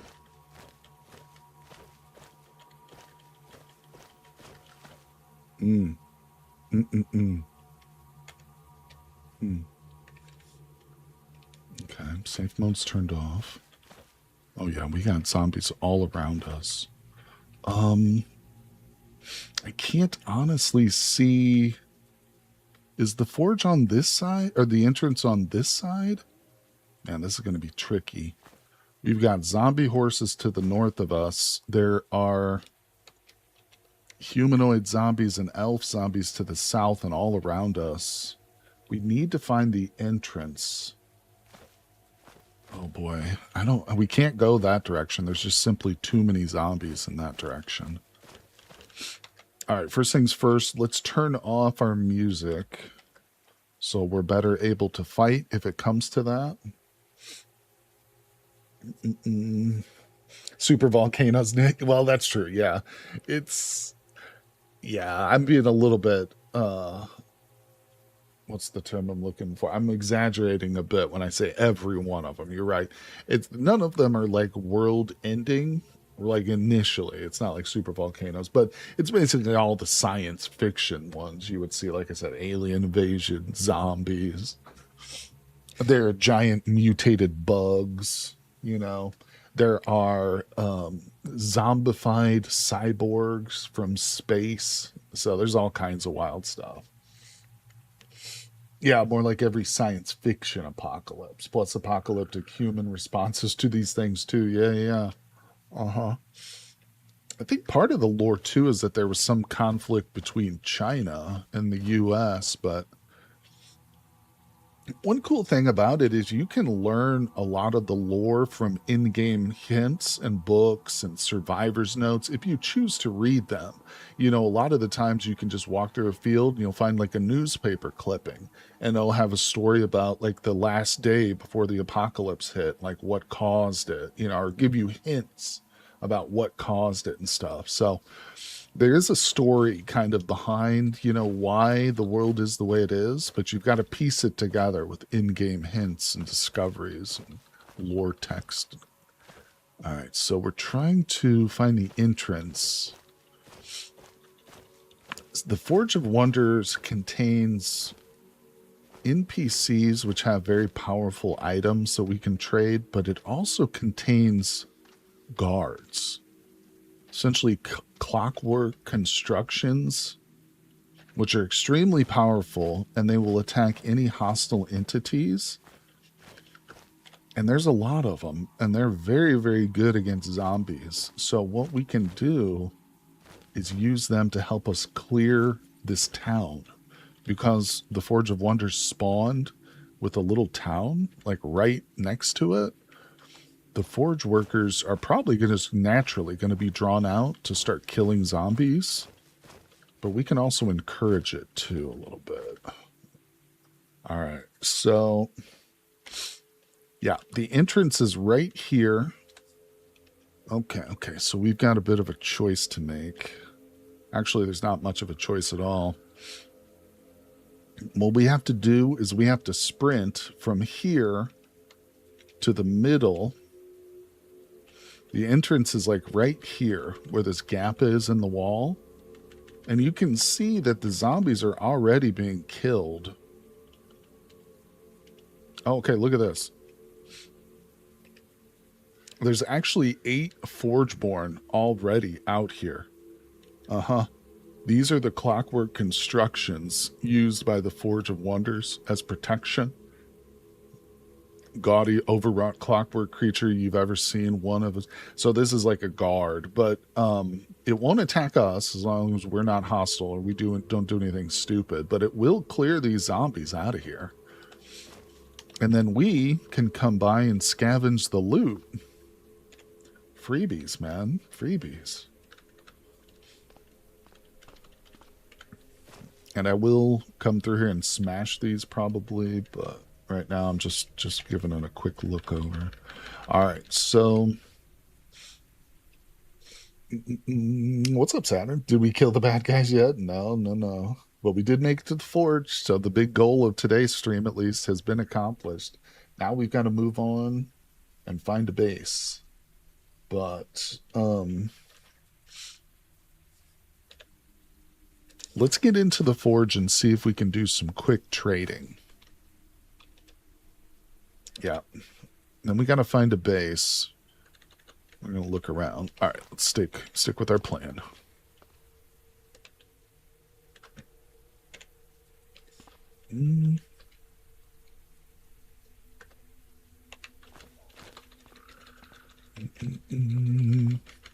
All right, so the forge is a little hard to navigate if you don't know where the NPCs are. It's very large, and there's really only 4 NPCs that we actually care about. And the first set is right here. We're going to talk to the Helen Tavrell, the former pirate forge lord. She is the one we trade with. So how many elves and dwarves in this game from the Cataclysm Mutations Magic? It's from the Magicalism mod. Elves, dwarves, goblins, those are included via Magicalism. There's even trolls and stuff like that. Yeah, if you don't play with Magicalism, you won't see any elves or dwarves or anything. I mean, you'll still see tons of different varieties of monsters, just not the fantasy types.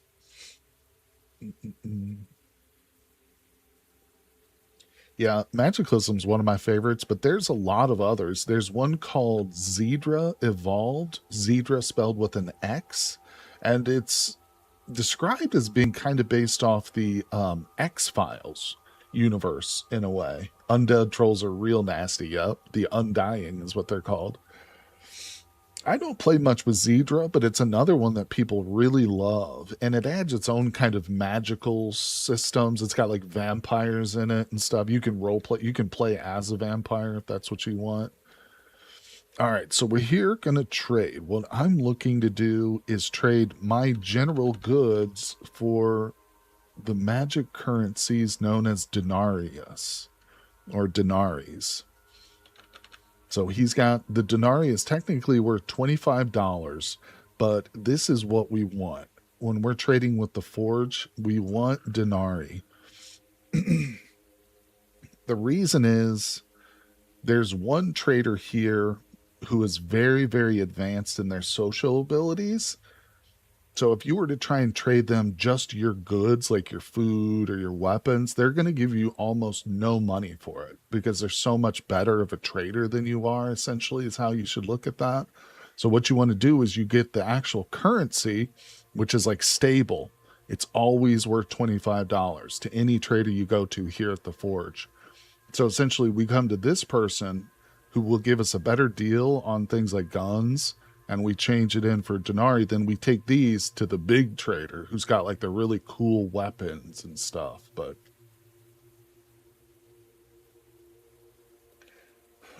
you can be an intelligent cat species called Felix in Dungeon Crawl Soupstone too. That's nice. Oh yeah, we did a playthrough recently where I mutated into a cat person. It was pretty fun. Would being a cat be severely underpowered limiting? No, not necessarily, but it's a process. Essentially, becoming a cat is a mutation. You can start your character with that mutation already happening. It's going to give you positives and negatives to it. You're going to be faster, but you won't have the ability to wear like boots because your feet are going to change into like a cat's paw. You know what I'm saying? So it's a little like mutations come over time too. You don't instantly become a cat person. First, your character will develop ears, pointy ears, and that'll gain you like a +1 to perception, maybe, something like that. But yeah, it's interesting. There are different traits which are associated with each animal type that you can mutate into. Some are good, some are bad. You'll gain those over time, slowly, and then there's like a threshold point, I think, where you cross the threshold and you literally change from human. You're more cat than you are human at that point, essentially. Yeah. The mutations in this game are something I've only dabbled in a little bit, so I'm not an expert with the mutations, but they're incredibly complex, just like everything in this game, and a lot of fun, if you can figure them out. All right, so we're looking for some stuff to trade. Here's what's most important. This credit, this is the number I'm looking at. This is, of course, how much credit we have with the shop right now. I want that to be as high as possible.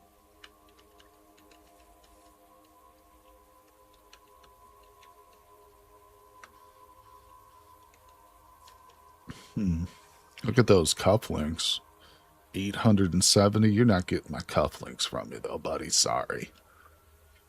All right. Well, it's not much. Only $99, which is like less than 4 denaries. But, damn, can I get that up to a little bit more? Let me bump that up. I just noticed that he actually values Molotov cocktails pretty highly. Oh, you know what? I'm just going to give him this advanced pair of AR glasses. That's fine. Yeah. Some mutations will really seriously hurt your character. You can get compound bows. Yes, they're much more accurate and stronger than normal bows. Yep, you can find compound bows. They're very difficult though. The bow, I don't personally love bows in this game because it's a difficult play style. You have to manage your stamina really, really well. But it also is something that gets easier with practice. Hold on, let me finish this trade and I'll show you real quick. Yeah, that's good. So, Cat, as you might expect, there's skills. You've got your main skills over here, things like marksmanship, archery, right here. Electronics. Over here, though, you have proficiencies. These are extremely important. They're kind of like sub skills, as you might guess. Something called, I think it's archery stance or something, which I don't have because I've never even shot a bow. But as your proficiency with bows in the archery stance or whatever it's called goes up and up, like the stamina requirements for pulling the bow will become a little bit easier over time. You'll become more accurate. So it's something you really have to practice with, I think. You got to practice with firearms too, but obviously a gun is easier. You just pull the trigger and it shoots, you know. A bow is like a real skill, as you well know, Kat. Somebody who shoots, you know, practices archery in real life. It's not as simple as just picking up a boomstick and pointing it and pulling a trigger. Yeah, the bows, it's sad to say too, Kat, because I know that's something you would probably love, but I personally never play with the bows just because they're going to get you killed. That's what's going to happen. I mean, give them a try. You know, don't just take my word for them because I know it is something you would absolutely love. All right.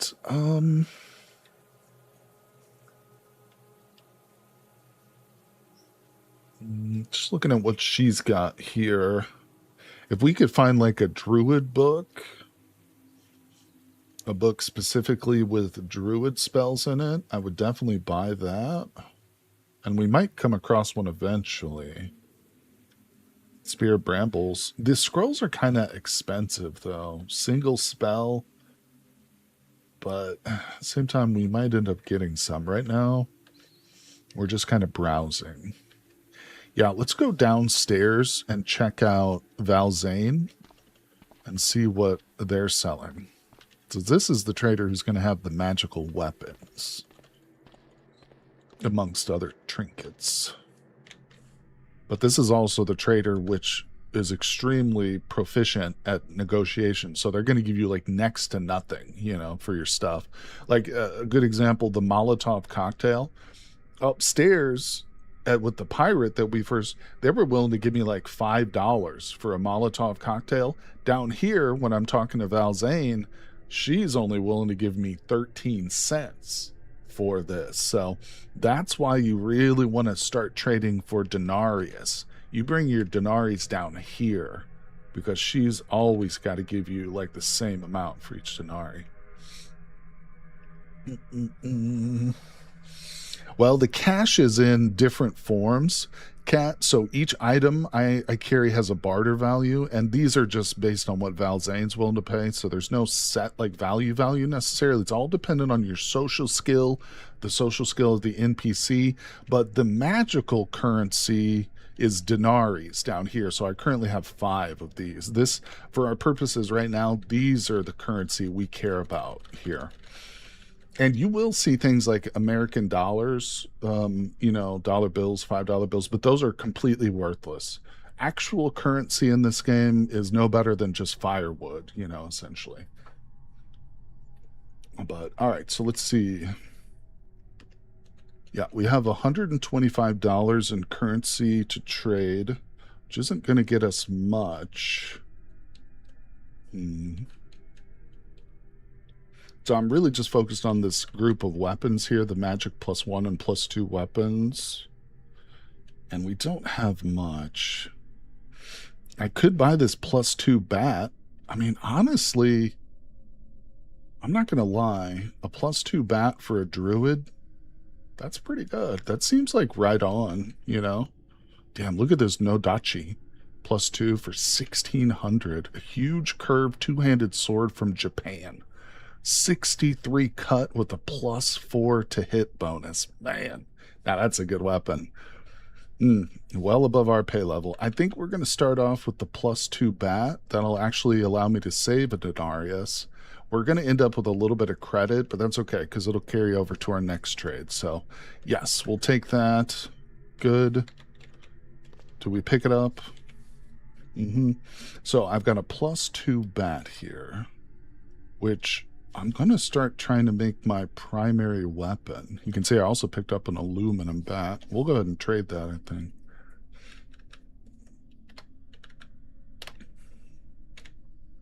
Okay. Yeah, let's look at it. It just looks like a bat. It's just a normal looking little wooden bat, but it has magical properties. Are the purple items better? Yes. The purple items are magical, Cat. The purple is denoting a wearable item, a piece of clothing essentially, or a wearable item, which is magic. These are labeled as tools, but if you look at it, it's a ring. There's a bracelet here. These throwing knives, I think this is something you, yeah, it's a bag, so that's a wearable. There's a purple thing, the Staff of Magi, that's another equipable. Yeah, the purple ones. And you can see the price on some of these is outrageous. $15,800 for a greater ring of wizardry. I don't even know what that does, to be honest. Thin platinum ring engraved increases mana capacity greatly. I mean, that's a valuable item for sure. Oh, okay. So Edvard's got the more exact description. Yeah. Purple items have abilities you can activate. We have a purple item right here. It's a magical item too, I think. We have the Wolf's Head cufflinks.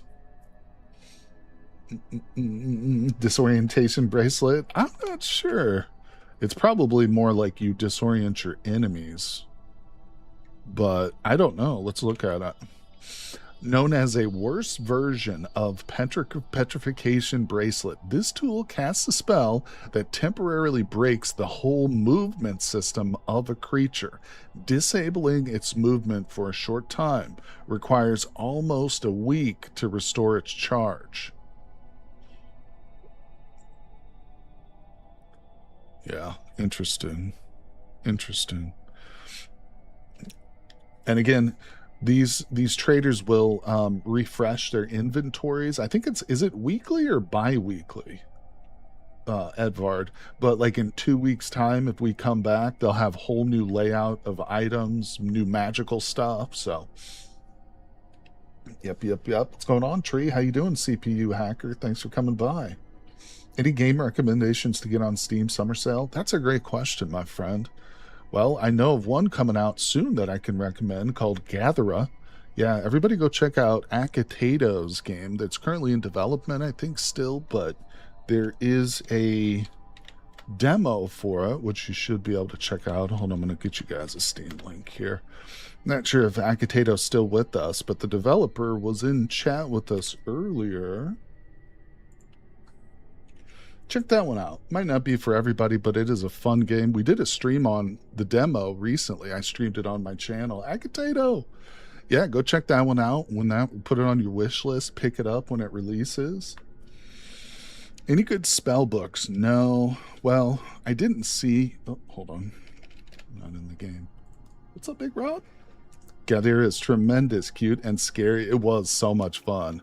Definitely go back and check out that live stream that we did too. If you're on the fence about it, check that out because we played through a lot of the demo. We got up to Iron, and it was fun. It was a lot of fun. And of course, you're supporting a great indie developer who always comes by and supports the channel.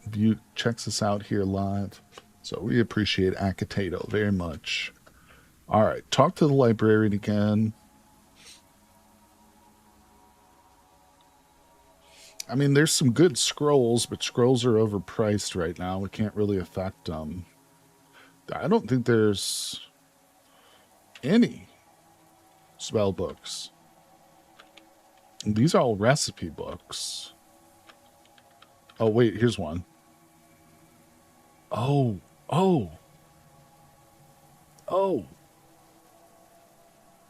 Oh, this is one we want. $46. Okay, we got to trade for this. Yeah, okay, I'm glad you made me come and look again, Edvard. I don't think Valzane sells spell books, do they? Just scrolls? Well, we found a druid book here with the Earth Shaper on it, too. So let's trade for that, if I can afford it. I don't know. You know what? On second thought, I can sell Scroll of Jolt. I don't need to keep that around. Yeah, we'll sell our Scroll of Jolt. And that'll put us over. And I can hold off on selling my bat. Where's the bat? We'll keep the aluminum bat for now. Cool. So we got a spell book. We got a magic bat. And we lightened our load a little bit. Not bad, not bad. We'll go check Valzane too, Edvard, although I can't really afford anything right now, but we'll check Valzane later. Maybe when we come back to trade some more, because we're definitely going to be trading more here. In fact, let's save it real quick. Just a general quick save. We've been going for 2 hours on the stream, so we're going to take a little break, but excuse me, we're not going anywhere, so the stream will continue everywhere. Everybody, just jump up, use the bathroom, grab some refreshments, and we'll be back here in 2 minutes or less, everybody, so I will see you soon.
All right, everybody, we are back. Hello, hello. Move the microphone a little bit, gets resituated. Thank you so much for sticking around today. If you're still with me here, appreciate you. If you're just joining in, we've been going for about 2 hours. We're on our third live stream for our druid character. Of course, the playlist is linked below. It's pinned in chat for you. Hey, what's up, Lancemaker? How you doing? Thank you for coming by. Fan of the vintage story videos. Well, I love vintage story too, and I appreciate you. We do stream vintage story too here on the channel as well, so of course make sure you subscribe. I'm going to have my streaming schedule for next week posted on my community channel, so Everybody, thank you for coming by. Hey, Captain Disconnect. Hello, my friend. It has been a while. How you doing? Siberian Old Pal. Hello. Welcome to the stream, everybody. So we're about 2 hours in today. We'll probably be going for at least another 2 hours more with our character here. We have just reached the Forge of Wonders, and we did a little bit of trading, but now the goal is to find a base. Since we've gotten close enough, what we want to do is find a base of operations somewhere safe with good resources that we can start to loot the surrounding area, and we're going to start to bring all of the good loot over to the forge, and we're really going to start stockpiling and trading with them. We just looked through some of the NPCs like inventories now, but that's not going to be the last time. We're going to come back here again and again, like I say, stockpile the wealth, and eventually some of those really expensive items hopefully will become a little bit more within our price range, but it takes time. You really gotta you gotta go slow, and especially since we're playing with the druid character now, we gotta go extra slow, everybody. So, wow, yeah, my encumbrance is really high at the moment, but that's okay. We're going to still try and avoid combat for the most part because our left leg is still pretty badly injured. We completely broke our left leg in yesterday's live stream, but we're able to walk around, so we very carefully and cautiously made the trip down here to the forge. But let's go. Strategic burning, clearing out the surrounding threats. Yeah, Rod, we're definitely going to do that. But first, I do want to find a base, somewhere we can settle down, sleep for the night, maybe even start a garden. When we were up north at this farm supply store, I looted a whole bunch of seeds. So I've got tomato seeds, tobacco, sugar beet, everything here. We've got tons of good looking stuff. And we're going to start a garden. Of course, our druid is meat intolerant, so we can still eat cheese and milk and eggs. So we'll be on the lookout for maybe a pet cow and some chickens too. Yeah, we already saw some chickens, by the way. It's kind of a bit of a trek, but if we return, where was that chicken coop exactly? It was even farther up. Yeah, I marked it right here. There's a chicken coop right there with like 4 chickens.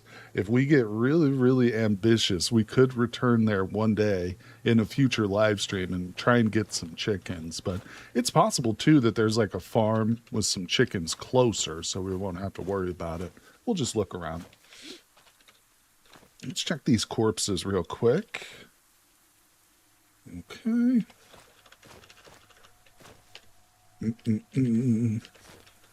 I know for new players, I go through these menus pretty quick because my eyes have kind of gotten accustomed to like what's an important item, what's not, what I'm looking for, what I don't need. But yeah, if anything catches your eye and you're like, hey, why didn't he pick up that mini lighter or something like that? You can always ask. I don't have any problems with questions. Happy to help too. I'm no expert at the game. There's so many things in this game I've still never even messed with, but I absolutely love it. And everything I've learned has come from chat. Is there a central story to this game? Like Caves of Cut, everything's procedural generated or in sandbox now? The world is procedurally generated, but there are certain areas, certain structures which will be consistent in every world. So, for instance, there's a location called Hub 1, HUB 001. And it's going to occur in every world you generate. It's going to have the same NPCs in it. They're going to give you quests, which are always going to be the same quest line. And essentially, that quest at the Hub 1, and there's other locations like that with different NPCs, that you will start to learn the lore and the history of what happened here in this world. So to answer your question, yes, definitely. There is a central story. You need to kind of figure it out. It's not like Caves of Cud where, like Caves of Cud, the map is the same, but the story is literally procedurally generated. When you look at lore books, like the names are always different, but it's kind of the opposite in this world, or in this game in a sense. That's interesting. So what I'm looking at here is the vehicle screen for this automatic tractor, which just happens to be laying in this farmer's field. The thing that catches my eye are these batteries, because this is a very, very large capacity It currently has 0 power charge, so it's not like we can grab these and start using them right away. But if I was able to remove them and attach one to a solar panel, then we would be in business. And in fact, I can remove these because I have a saw. I have a reciprocating saw in my backpack. So what I'm going to do, where are there? There's 4 of them. I can't find a single one. Oh, there's cargo space here too, but we don't really care about that. What? Oh, okay. I don't want the yellow ones. There we go. This is the one we want. All right. So there's 2 big old batteries on the ground, but these things are extremely heavy, almost 200 pounds each. We're talking a big-ass battery here. So I'm going to leave them on the ground, and we will come back for these once we've established where we're going to have our base. So I'm just going to leave that note for myself on the map so I know that they're there. All right. Yeah, even though we're still trying to find our base location, I think it's smart to start to prepare any kind of, resources we come across. Get those ready. Radio tower for view. I love it. Let's head over to the radio tower. That's a great point. Let's do it. I'm over eager. Let's see. I want Cat to play too. That's what you guys are talking about. Oh, look, Cat. Here's something you'll love. You can tame cats. So there happens to be a Bengal cat. That's one of the domesticated, like the small breed of Bengal. Derives from the Asian leopard and Egyptian. Beautiful cats, actually, in real life. But you can tame these. And you can have animals with you. I usually keep them at my base because they're pretty easy to get killed. But, in fact, that's the reason I'm carrying around this tin of wet dog food right here. That's in red. Red indicates that my character would not want to eat this, but it is a food item, so it's listed in the foods. But if I give this to a dog, I can domesticate the dog, pretty much. And if I had some wet cat food, I could approach this cat and tame the cat, too, bring it home as a little pet. Some animals are more useful than others. Like if you get a cow, for instance, you can milk the cow. Chickens, you'll get eggs. Cats and dogs, well, cats are really just for cuddling with. You can get a small mood boost if you cuddle with your cat. You can get a small mood boost if you cuddle with any animal that you tame. But the cat, that's about the only benefit a cat has. Dogs, theoretically, could be ordered to, attack stuff. But you have, as far as I understand it, you have to have a dog whistle in order to command the dogs, to give them, instructions. Megafauna pet Sabretooth. I should have put the Megafauna mod in. I mean, it genuinely makes the world a much harder place, though, especially just walking around on your feet without, a vehicle. God, having dinosaurs and Megafauna is very challenging. Yeah, we're seeing wasps. I'm thinking Edvard's right. This tower might be infested, but at the same time, we want to come over here and just kind of explore a little bit too. We'll check out this vehicle. Yeah, we'll still steer very clear of these wasps. I want to start inspecting vehicles too for parts. Like here's a battery. This tank could be really nice if we want to take out the vehicle's 60-liter tank. We could fill that with water. Oh, shoot, I'm starting to freeze. Okay, this might be a problem. Let's look at what's in this trunk. Okay, we gotta go somewhere to warm up. ASAP. I don't like the radio tower because it is probably filled with wasps, and it's not really a great place to warm up. There's a cabin which appears behind the radio tower, but it's kind of far-ish. Yeah, we need to get warmed up. See, we're outdoors. I don't have a lot of clothing on. I'm pretty lean on my clothing right now. And we're wet, too, because it's raining. So we're in a bad situation, basically. And of course, anybody who's not familiar, we got maybe some new people. This is a traditional roguelike game. One of the things that means is that time only passes when we move or do an action. So right now, when like the character's just standing here, time is frozen. There's no time passing. But each time I move, a bit of time is passing. And so we're getting colder and colder as I travel. But we're headed to a destination which hopefully we can get warmed up. Okay, yeah, so this radio tower is swarming with wasps. We cannot climb it to get a view, and I'm not even comfortable being this close to it, to be quite honest with you. So I think we're going to kind of go into the woods a little bit. Zeke Red, I've been playing for a little over a couple of years now.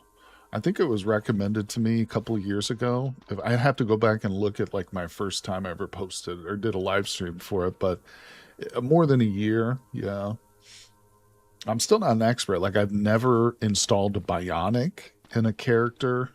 I've only had a couple of characters actually mutate, and that was because I started them with the mutations, basically. I didn't even go through, like, the primers and all that bullcrap. All right, this is a promising cabin here, because it looks like the windows are intact. That's one of the first things I look at when I approach a structure. If the windows are broken out, that doesn't necessarily mean that there are zombies there, but it's more likely that there are going to be zombies there. And more likely, I should say, that they're not there if the windows aren't broken out, you know. So this looks good. Let's check. Look at this. There's clean water. So this isn't an infinite water source, but there's 305 units, drinks of water in this hot water heater, the standing tank right outside. So that's actually pretty phenomenal. Okay, front door is open. That's really nice. We've got ourselves a fire pit right here. This is a wood burning stove right here, wood stove. So we need to get this lit ASAP. I'm going to put the bat away, and I'm going to grab our aluminum bat, which I think I'll just favorite again. All right, so we're going to smash this captain. Get ready, it's going to get loud for a second. We're going to smash something. Oh, that wasn't too bad. All right, so there's some wood here, some planks. Ignore it. We're going to move this into the fire pit. We got here just in time. Yeah, I should have been more prepared. If I had better clothes on, an umbrella would help us in this situation while I was traveling so I wouldn't get soaked. You know, that could be a lot better. But here we are. All right, so we're going to start the fire. Boop. Boop. There it is. Our little fire burning away in our wood stove.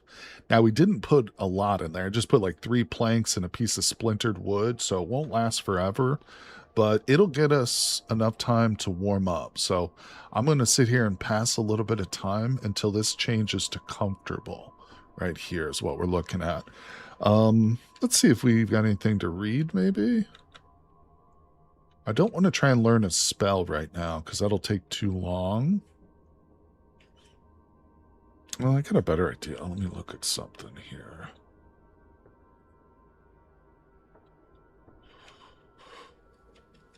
We're going to empty out some containers that might be bulking up my inventory. This will pass a little bit of time. Not much, but... Alright, so we're still very cold.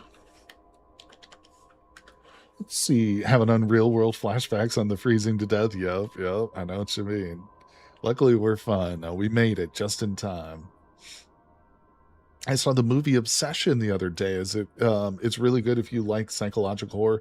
You know, Kat, I started watching that the other night. I know exactly what you're talking about. I kind of didn't like the main character. Maybe that's intentional. I'll give it another chance, though. I will watch it again, Kat, thanks to your recommendation. I'll try it again. Kat, did you watch The Back Rooms yet? The new movie, The Back Rooms? Based on the YouTube like short video that was put out several years back.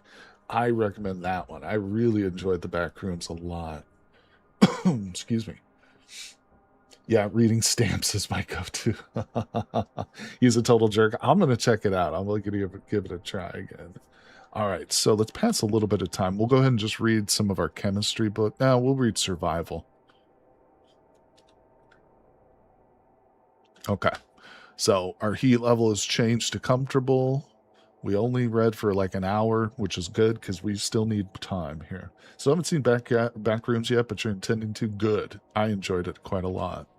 All right, so I'm going to go ahead and move these things. Yeah, Backrooms is a huge series. Is it a series? Are there a series of videos for it? I was aware of it as a phenomenon, and I kind of knew a little bit. I think I watched a few clips from the videos. I never sat down and watched them all, but I knew that I was going to like the movie, or I wanted to watch it, I should say, because at one of my favorite YouTube movie review channels, Red Letter Media, recommended it. And I was like, okay, I'll have to check it out. And I really, really enjoyed it quite a bit. Yeah, it was a good one. Injuries do heal. Yeah. Yeah, Arcania has been helping out a lot. Thank you. It's Cataclysm has a great community too. I've said it before many times, but not all game communities, not all communities which come up around different video games are equal. Some are just really toxic compared to others, but Cataclysm is definitely not like that. A lot of good, helpful people. Even if you get on like the subreddit for Cataclysm, it's always people helping out and stuff. Yeah, none of that bullcrap drama. There's a little bit of animosity between the developers and some of the players. Some of the players don't agree with every choice the developers make, but you know, that's kind of true with a lot of games. Anyway, so we just got an interesting book called Maximum Damage. So, Kat, here's a quick little overview of the book. See, we're in the reading menu right now, and there's a lot of colors here, which may not be immediately apparent what these are. These pink ones down here are just general books, which are really just for trading. These don't teach us anything at all. The books we care about are up here in the top of the list. The colors, yellow indicates knowledge that we're already in possession of. We're above this knowledge. We don't need to bother with yellow scrolls or books like this. We can essentially trade these away. The blue ones are currently like right at our level. These are like the ones we should be reading right now. So you can see, like if I read basic chemistry, it'll raise my applied science to 3. Currently in parentheses, this indicates what my current level is. The red books are books we have not read. We don't know anything about them. You can essentially, and when I go to read it, you can essentially think that I just browsed its table of contents. It only took me a moment or two. Now, if I go back to that menu, that book is no longer red, and we now see that it is yellow. Maximum Damage is a book that will teach us melee only to level 1 though, and we're currently at a level 2. So essentially that book is kind of worthless as a knowledge base, but it's going to be something we'll trade away, essentially. It's a little bit complicated. Like I said, it's not immediately apparent what all these colors are about. And then, of course, the gray ones down here, these are keepers because we're not knowledgeable enough. We need mechanics 4 to understand, or social 3 to even grasp what's in these books down here, essentially. Yellow means you can't learn skill levels from them, but they still have recipes. That's true. That's true. Oh, that you don't have memorized. So what would I do to memorize it? Just read once, but it still shows it's yellow. That is one thing I've always been curious about, the recipes, because each book will have its own, some recipes in it. Oh, once you craft them. Oh, okay. But what we can do is go to the book if we physically have it, right? If I look at Maximum Damage, does it tell me any recipes that this one? I don't think this one actually unlocks any recipes because it's like about melee. Well, either way, I don't see that one showing any recipes either. Oh, okay. This one contains 16 crafting recipes. You lack the skills to understand. And then it shows us the recipes, which are pretty advanced. I can tell just by the words. But make the recipe, you have a chance to memorize it. So if the books are not within reading distance, then the recipes won't even be appearing in my crafting. Is that kind of right? But then if I make it, I have a chance to memorize it. Okay. That makes sense. That makes sense. Yeah. So one of the things you can do to make your life easier, and we talked about this in yesterday's stream, but there's new people here. The smartphone is an extremely valuable tool because there's a function in all smartphones that you can get your hands on to store books. So if you click store books, you can literally scan the books from the physical book into your smartphone. It takes a bit of time, and it's going to take a little bit of juice on your smartphone. So my battery drained a little bit, so I'll need to recharge it, obviously. And if you do too long of a list, your battery's going to die and you'll need to stop and recharge and go back and start scanning again. But now we can essentially read these books directly from our phone, and I can go sell the physical maximum damage for profits like a Ferengi. What's going on, Kevin? How you doing? Starting to learn. I like starting on the overrun scenario, breaking the armory and just clearing the base from the rooftops like a sniper. That's awesome. Love it, love it. All right. Thanks for coming by the stream, everybody. Appreciate you. So we're getting hungry. It's almost noon. There is a wasp in sight. I don't love these wasps. This could be a potential base. I'm not even going to lie to you. I don't see a water source nearby, permanent water source, but the presence of these wasps within the reality bubble, that's a big no. That's a deal breaker for this place. So let's just look at it. We're going to check this place out, see if maybe there's some clothing I can put on. Yeah, we should bulk our clothing up. So I'm wearing leather pants, leg guards, some boots. I've got a black leather jacket on because I'm a badass. And that's about it. I don't even have a shirt on right now. I'm wearing no shirt. I'm pretty sure I have no underwear on. We've got a straw. No, I've got a tank top. I'm sorry. I do have a tank top, no underwear. But I am strapped up with weapons and everything else. So let's get some clothes going here. Let's wear some stuff here. Okay, here's some boxer shorts. Can you make water reservoirs in this game? Can you dig wells anywhere in some places? Yes. Yes, you can. Yes, you can. Typically what I'll do is I'll just find large containers. Like I'll find like a 600-gallon drum or whatever. And I'll just fill it up with lake water and then purify it, either through boiling or through tablets. You can do either method. There's actually a method with the druid for purification seeds. So we have a spell which will purify water for us. So this is actually a really great spell too. We tried it in the last stream and it's fantastic. But yeah, for instance, if I was going to make this my base and there's not like a good water source nearby, I would just start lugging large containers of water over here and set them around.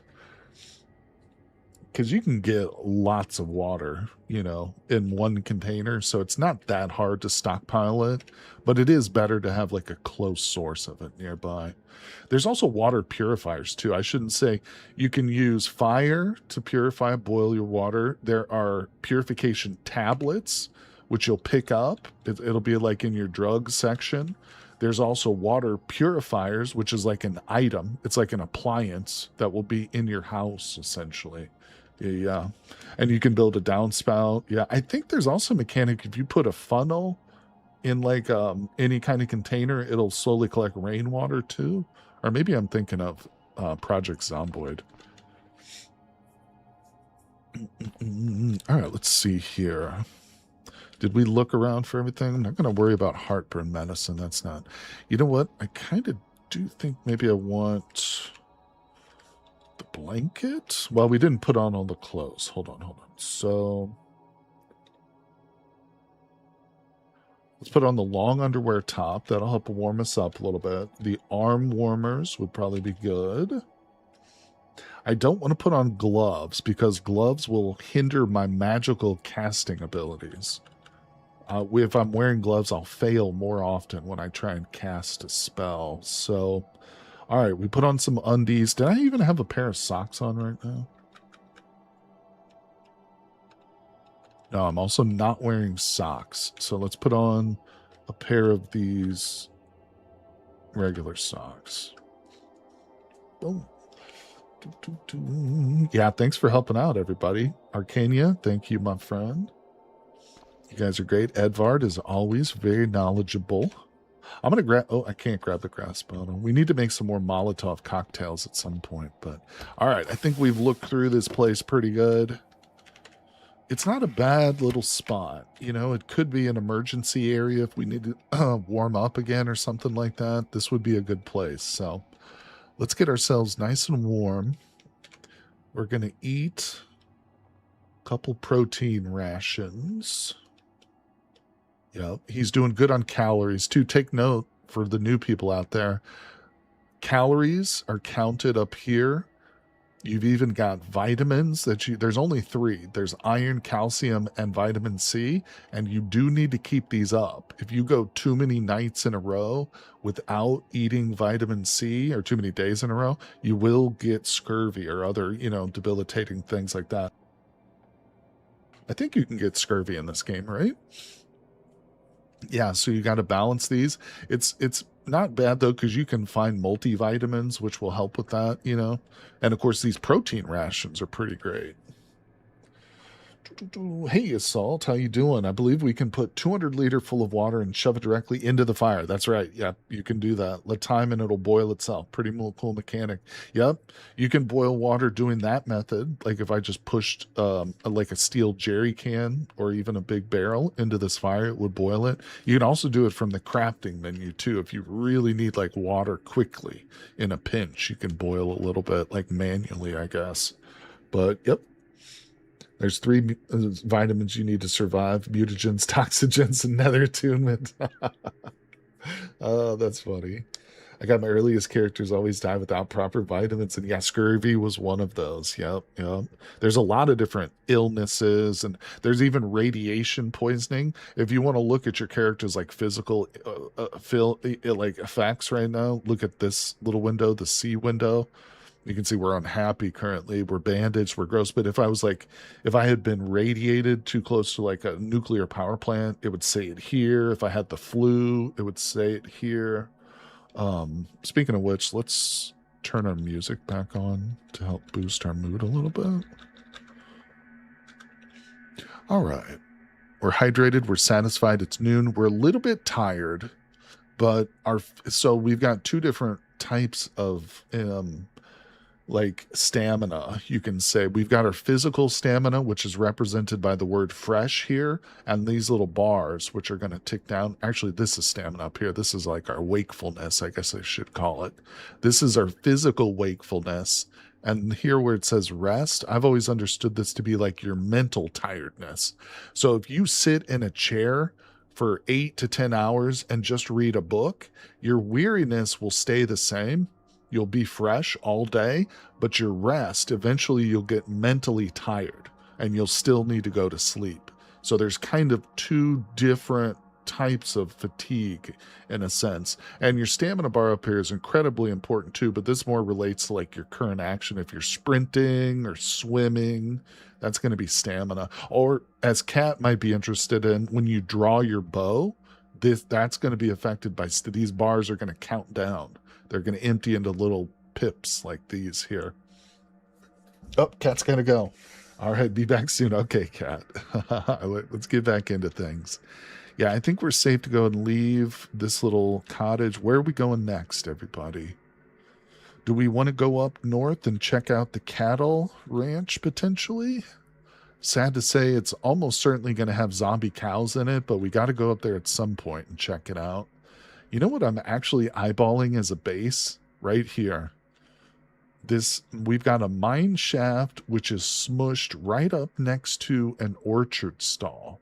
Now, at this point, there's going to be crawling with zombies, but if we can get over there and clear that, which I think is possible, I think that might be an interesting little base.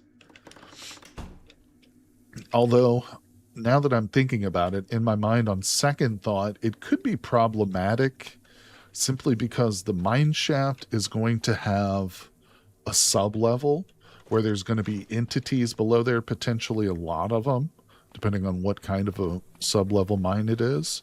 And that can cause the game to slow down when trying to process. So, like at night when I try and go to sleep, normally it just takes a few seconds to pass 8 hours of sleep. But if there's a bunch of entities in the reality bubble, that could cause the game to slow to a crawl every time we try and do something. So we'll see. We'll see how that goes. Is there a spell to heal yourself? Skeller wrote, yeah, there's a couple of, well, the druid spell, there is a druid spell for healing. There are, of course, not every spell school has healing spells, and some of them are different than others, but yeah, there is definitely healing spells in the druid tree, I believe. Bright Night is way smoother for me, not really laggy though. That's interesting. That's interesting. Wait, will you try to discover it down to take a peek just in case? Yeah, absolutely. We will definitely take a peek. And eventually we might make that a goal since, hey, if we do set up there or near there, we can definitely hope to explore it for sure. And we'll get into lab diving and stuff, but being a druid, we are going to have to be, oh shit, demon spot. Oh my God, no. All right, hold on. We got a real problem here, people. These demon spiderlings just aggroed on me because I got too close to them. Typically, they're neutral. This is what broke my legs in the last stream, too. So right now, I'm just sprinting away from them. They're still kind of following me, but they're not actually aggroed on me anymore. There's a wasp here, too. Jesus, these woods are not safe. Oops. Yeah, we might be best getting the F out of these woods. Okay, there are demon spiderlings behind me. Let's take a brief moment to rest here when we get a chance. Try to focus here. I'm going to try and get out into this farmer's field. That might be our best bet. A little bit more open. Better visibility. Let me turn on safe mode again. I know those demon spiderlings, goddamn, they really ruined the last stream. They didn't ruin it. They just, caused us so many problems. I had to completely adjust all my plans. But, man, I appreciate you guys coming by. Thanks, everybody, for joining me today.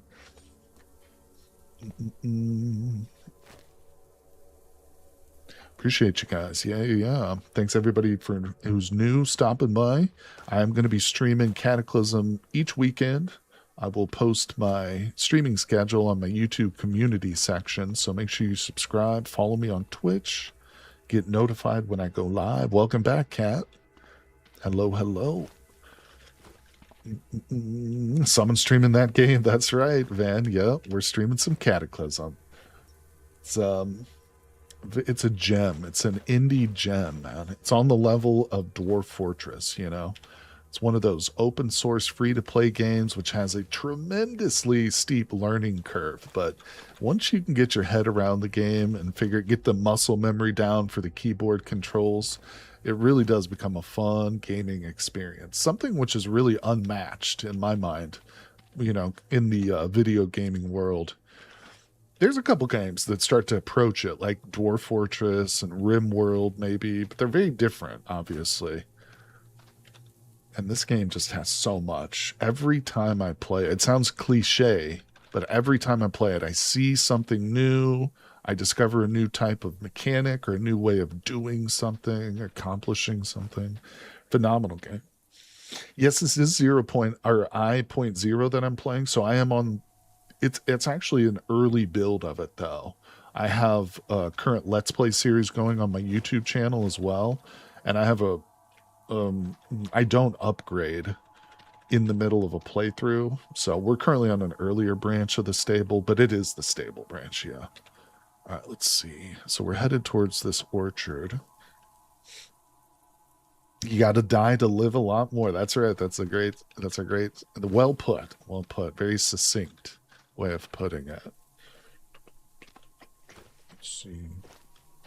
I always turtle up and try and build a base. Yeah, that's essentially what we're doing. So when we started our run, we were all the way up here in this area. This is roughly where we spawned in, but of course we're playing as a druid. We've got the Magicalism mod installed. I'll show you the world mods here in a second, but we knew that we had to find the Forge of Wonders and make the trip all the way down to it. So we were able to find the location and we traveled all the way down here.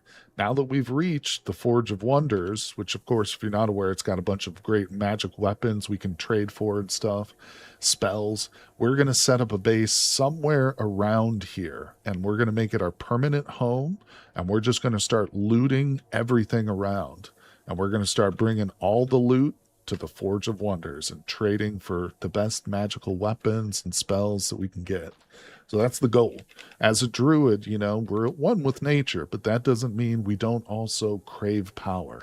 And you know, another thing I was kind of thinking, maybe for a long-term goal, something fun we could do as a role-playing thing for this character is once we find a base and get a bit more established, we can go on a hunt for an apprentice. We can try and recruit a single NPC that we find in the world who is worthy of passing on our druidic magical teachings. So I think that could be fun too. We'll see. We'll see about that one because the NPCs in this game, you know, hit or miss, hit or miss. Love and hate them. Love and hate them. All right, we got a wasp, which isn't great, but we could probably clear this wasp out of here. I do have magic missile wand. Remember, we're considering this place for a permanent base. We're looking for a base here. Yeah, the NPC should be good in stats. Maybe they should have some magical aptitude. For instance, our character started as a druid, but we also have lesser mana efficiency, you know, which I put on the character, obviously, during character creation, but you know, maybe if we're looking, if we're out and about, we have to find like a character, an NPC who has some sort of magical trait, you know, that could be fun. Again, just for role playing purpose, just to have some fun with the run and stuff. Because, you know, essentially this is an open world sandbox game. So it's got quests and it does have like, you can beat the game, quote unquote, but it's very open ended too. Does Magicalism have an ending? I don't know. I know that you can become extremely powerful with Magicalism. By the way, here's our world mods too. But I don't know if there's like a story conclusion to it. Yeah, here's the mods. Excuse me, I'm losing my voice. Hold on.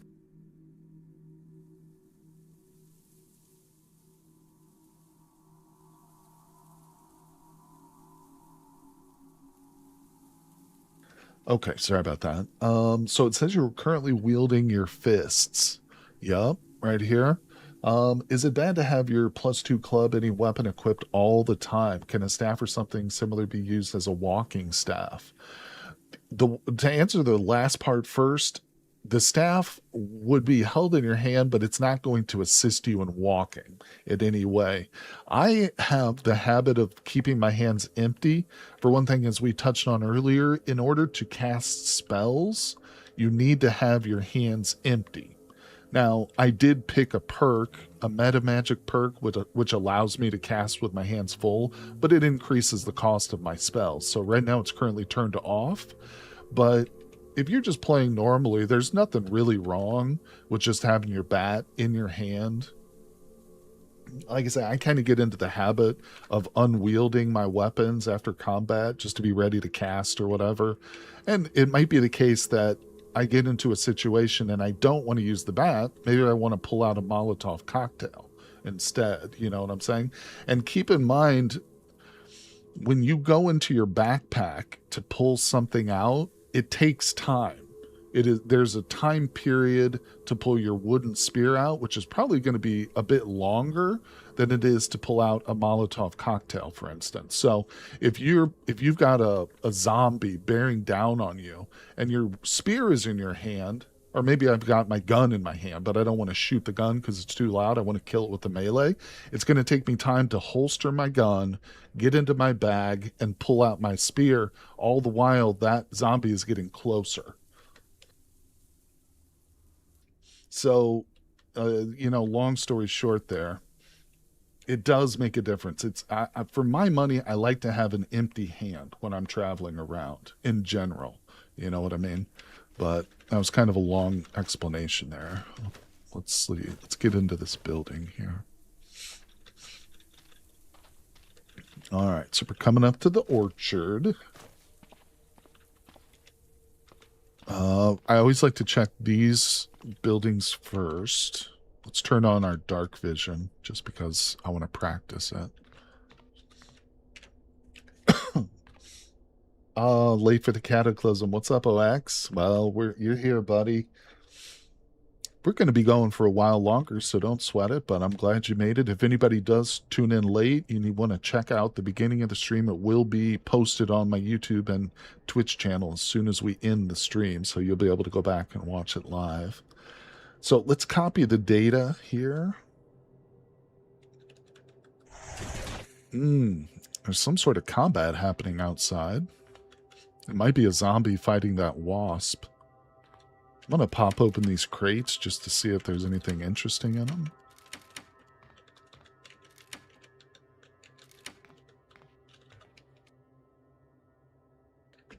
Yeah, I appreciate everybody coming by, though. Hello, hello. Thanks for joining me here.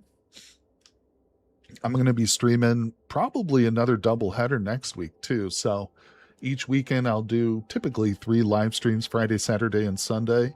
We're probably going to do Vintage Story on Friday, and then I think Saturday and Sunday we'll probably come back and do 2 streams for this character next weekend. So yeah, make sure you guys tune in then too. But we're still going here. Like I said, we're not ending anything yet. All right, so we're on the roof. There's nothing on this roof that I care about, but if we look across at this other building, boom, see that right there? That is a solar panel. And we want that solar panel. That's going to get us the electricity that we need for freezing meats or whatever. Well, we won't be freezing meat with this character, but freezing vegetables or whatever else. Are spoilers acceptable? Sure, I guess so. I'm not sure what you would... Oh, if you're talking about spoiling, like... No, you better not, actually, on second thought, Van. Thank you for asking, but there are some players here who are very new, who've never played it, some. So you probably don't want to go into spoilers at the moment, but I appreciate you. Thanks for being polite and asking. Cat is tired. I have a bunch of things to do. All right, Cat, log off now to avoid spoilers. Well, no worries, Cat. You have a great night. Thanks for tuning in. I hope you enjoyed it.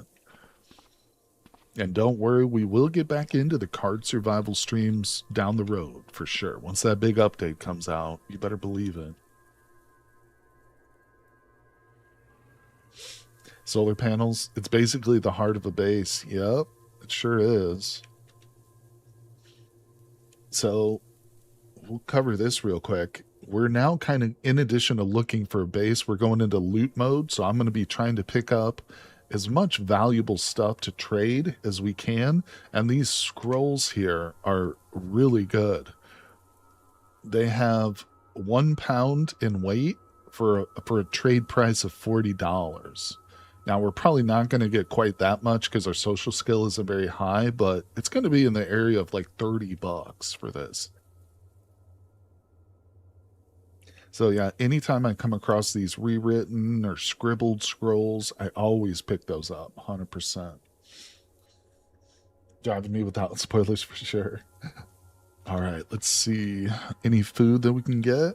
Now, all the apples are rotten. What's in the back here? Probably not much in those crates. You know what? On second thought, here's what we're going to do. We're going to disassemble some of these crates. Oh, really? So I can't use dark sight to disassemble stuff. That's unfortunate. Well, we'll just pop a glow stick. I kind of just assumed we would be able to. Not to worry. All right, so what I'm looking for now is a step ladder. What's up, Brian Maiden? How's it going, buddy? You know, more Cataclysm. Social skills make prices change. Oh, yeah, definitely. Not just your social skill, but also the social skill of the NPC that you're trading with is going to have an effect on the price, as far as I understand it. That's why when we trade at the Forge of Wonders, like The librarian will give us a better price on certain items than Valzane, the main trader, will, who gives us like next to nothing. Because as I understand it, Valzane's social skill is like ridiculously high. Merchants of Factions also help lower the price. Yeah, there's a lot of factors that go into trading and price. It's not immediately apparent or clear, but it's a fun system. And it feels balanced to me in a lot of ways. Like I've never really had much of an issue with the balancing, so to speak, of the economy. All right, so we did hear some combat while we were out here. What was that? Was there a zombie? You know what? I bet you it's probably the zombies coming from the mine next door. So let's turn off our music. Excuse me. Let's grab the wooden spear. I'm going to take off my military rucksack and drop it, and then I'm going to leave a note reminding myself that it's there. Now our encumbrance is a lot better. And we're going to go fight. Yeah, I think it was the wasp. That's right. Yeah, Van, what I want to do, we are going to grab that solar panel. I'm going to clear this mine shaft first, and I think we might make this our base. Well, we're going to still look around, but we definitely need to clear this mine shaft. Yep, you were right. Look at that. The wasp is over here attacking zombies and killing them, so that's helpful. We just don't want to tangle with the wasp if we can avoid it. Yeah, we're not going to leave that solar panel. Don't worry. We will definitely get it. The cool thing is, too, you've essentially got everything you need right here to start your vehicle, too. If we were playing on a character who could drive, we've got the solar panel on the orchard roof, which we could attach to a car battery and start to get electricity. And we've got diesel and gasoline right next door at the mine shaft, which is still going to be helpful for us, even though we're not engaging with any of the vehicle stuff. We can still use gas and diesel for generators. I'm going to need gas for Molotov cocktails. All right, here we go.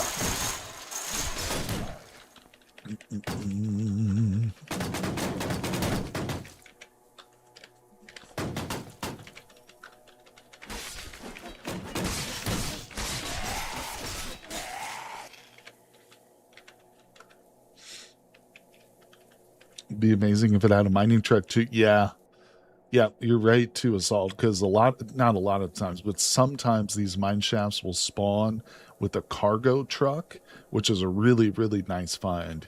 The cargo truck is not technically a military vehicle, but it does have like some reinforced components, and it has the cargo pods, which are like the largest carrying capacity for a vehicle space that you can get the cargo.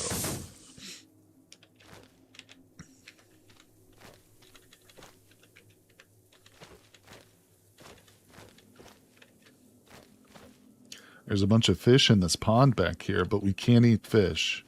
Our character is meat intolerant, so he will not like fish.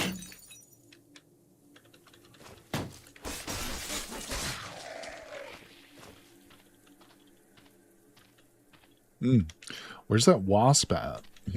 Earlier he was right around here. Okay, he's gone down there now. Yeah, we're going to have to kill that wasp. So we got a couple of options. We could just go at it with our melee weapon, which is honestly incredibly stupid. And we would probably... we could die from it. These wasps are no joke. Not even lying. But I think what we're going to do is use our tear gas on the wasp here. Hey, Hanny, how's it going, buddy?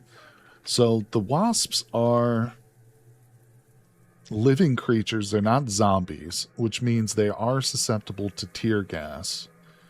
And there he goes. So I get this close and he aggroes on me. Here he comes. Now he's in melee range. Before he can even attack me, I'm going to hit him in the face. And you can see now he's got 2 debuffs. His tears, he's blinded, I think, partially, and he's dazed a little bit. Now I'm going to go melee. Honestly, I should have got my bat out. This spear is the worst weapon against this wasp. Because essentially, the wasp is a mutant wasp, so it's larger than like a normal wasp, but it's like the size of a house cat. It says a large cat. So it's still relatively small, and I'm trying to like stab this buzzing thing in the air with a spear, essentially is what I'm doing.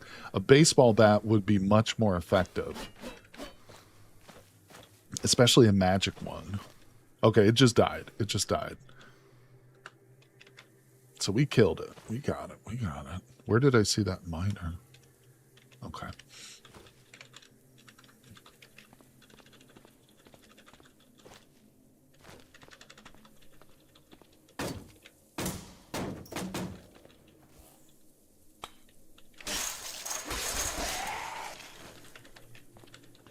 I think some of these guys were already injured partially. Okay. That might be everybody. I don't know. Let's go ahead and take this door down.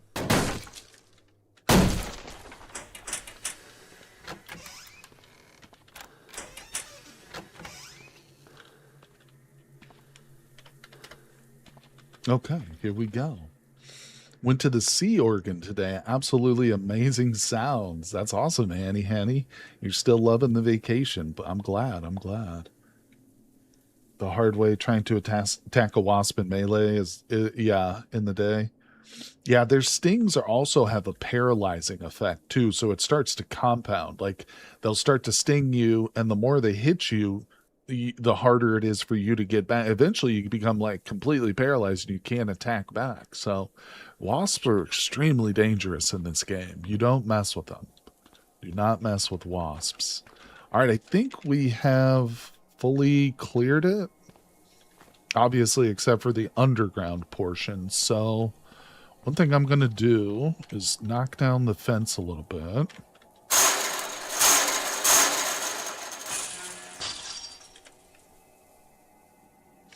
Okay, turn on safe mode. Let's go ahead and set up a zone. We're going to use the zoning system here to do some looting for us. So we're going to start with an unsorted zone. That's going to encompass the entire mineshaft area. And we're going to add a custom zone. This is where we want the loot to end up. And by doing a custom undefined zone, it just puts all loot there. Instead of one category, it just puts everything there. So let's save it, and now we'll do the order. So he's just automatically looting everything, putting it in the center for us. How to make sounds work for the game. Vanny, you need to use... Are you using the launcher? The Kata launcher? If you're using the Steam version, you should just be able to enable your sound pack in the game. But if you're using the launcher, you have to click on the tab at the top of the launcher. Before you actually launch the game, there's a setting in the sound tab on the launcher. You have to enable whatever sound pack you're using. That may be why it's not working for you if you're trying to use the launcher. If you're using just the Steam version or the standalone, no launcher, you should be able to turn it on in general under sound pack options. Should just be able to do it here. Hit sound enable true. If yours looks like this, it says true, and it's still not working, it's probably because you're on the launcher. But I'm using the sound pack is the one I'm using. All right, so he didn't actually finish it, so let's get him to finish.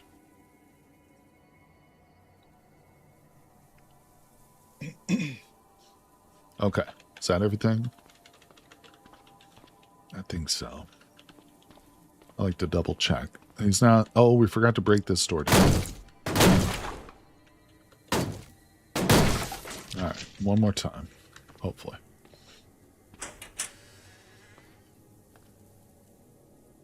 Okay. So everything should now be sorted out in the center. Wait, did I also not break this door down? Oh, yeah, hold on. There might, you know what? I'm going to turn this down because there might be an alarm on this door. So I'm going to kill the in-game music real quick.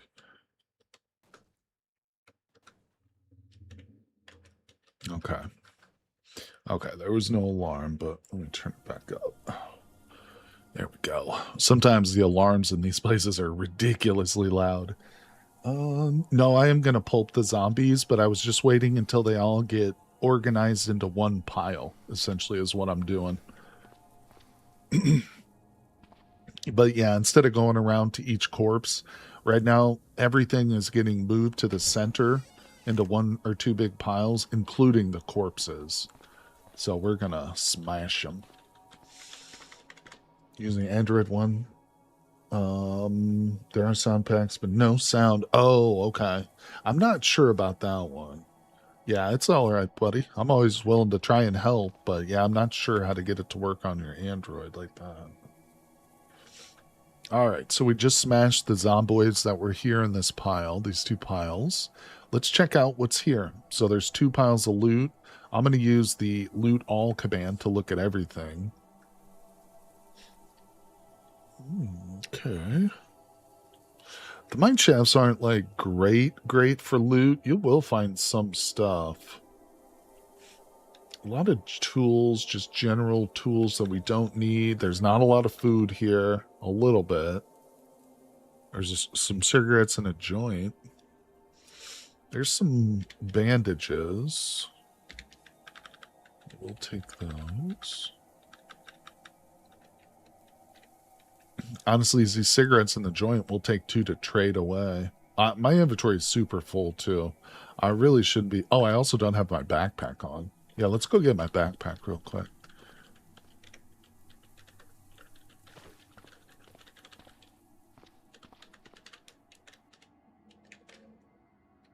Okay, backpack is on. Let me go ahead and delete this note. Let's go back.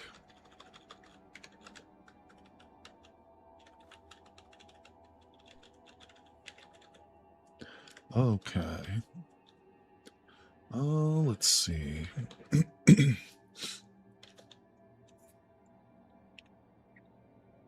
Yeah, the pulping definitely got an adjustment in this version. Oh, I need these towels. Definitely. Yeah, they made it more difficult. Like, I think it takes longer to do it now, which is kind of annoying, but there it is. Yeah, I've been advised before that dismembering corpses is quicker in time than smashing them, but it does take more keystrokes to do it. So it's kind of a trade-off, you know. I typically smash them because I'm a little bit lazier. I don't want to do the extra keystrokes. All right, that looks pretty good. There's a bunch of stuff here, and we might come back for more of it, but actually, one thing I do want...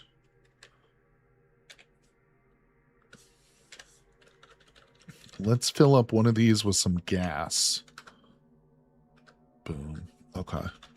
Let's see if we can make some more Molotov cocktails real quick. How many? Just one? Man, these things are so valuable. These Molotov cocktails. Can't recommend them enough. Make some of these, people. They will save your butt. Yeah, you need butchering kits for dismembering even faster. Yeah, if you do zombie miner dismember corpse, see, it only takes 37 seconds. But again, you have to hit Shift B to butcher. Then you have to go down, down, down to select it. And then it asks you to confirm it. So it's like 6 button clicks versus just 1 to smash, 2 to smash, and then the direction. So, like I say, it's a little bit of a trade-off. It's just whatever you want to do with it.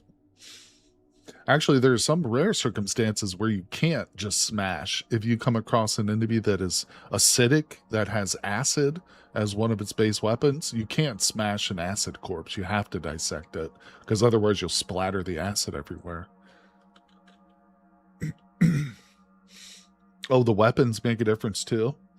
You know, typically I empty my hands before I bash stuff because I'm always worried it's gonna like hurt my weapon's durability. Our wood spear's almost broken too. We got to replace that soon. But all right, so this area is clear. Let's wait. Hold on. We didn't look below us, so we'll just peek our heads down here because I said I would. I'm not going to explore the dungeon in full right now, though. Or the underground. I just want to look at it, see what's down here.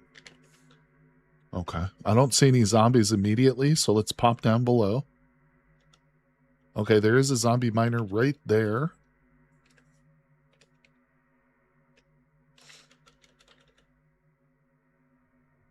I can see a first aid kit, a flashlight. These lockers are closed, so I can't see what's in these until I get right up next to them, but we're not going to worry about it right now. It's probably just some work clothes in those lockers.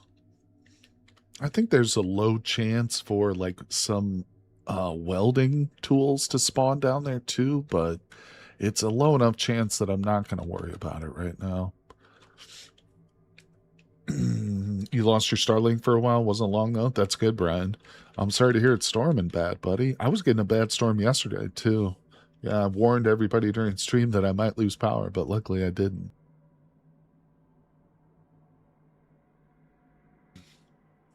Used to smash acid corpses. Diagonal distance means it's 90% safe. Oh, okay. I never tried it at the diagonal. I'll have to give that a shot. All right, so this is a potential base for us, but let's look around the area some more. It's just after 3:30 in the PM, so which means we got a bit of daylight left. Look at that bicycle rim. Huh. Raw potato. Do I have a deck of cards yet? I think I do, actually. Yeah, we got a deck of cards. Joseph the Amazing. How's the stable been? I've heard that there's some problems with it, like the changes with charges being turned into just items and making pickup times for things like welding rods higher. I haven't noticed those. I'm actually playing on an earlier build. Let me just show this to you guys real quick. What's going on? Oh. If we go back out to the menu real fast, just take a minute. Here we go. You can see the version that I'm playing on. It is the stable, but this is a release candidate from last year in December. I haven't updated since then for two reasons. One thing I've found with Cataclysm is that when you find a version that you like, just stick with it. You know, because a lot of the times they'll make changes that you don't like because they are constantly changing things. And I'm talking sweeping changes down to just little tweaks, like the time it takes to pick up a welding rod, you know? So I like to stick with the version that I like, and I like this version. Also, the second reason I haven't updated is because I'm in the middle of a Let's Play series, and I've found that it's not smart to update when you've got an existing playthrough that you're doing. You should stick with the version that you started the world. Yeah, you know, there's the experimental branch, which is like getting updates literally sometimes on a daily basis. You know, changes are being reverted or added. And then there's the stable branch, which isn't updated or changed for many years typically. So it just depends, you know, and I just stick with this one. You know, I like this one. It probably lacks some of the features that are nice in the new one, but then again, it doesn't have some crap that I don't like, so.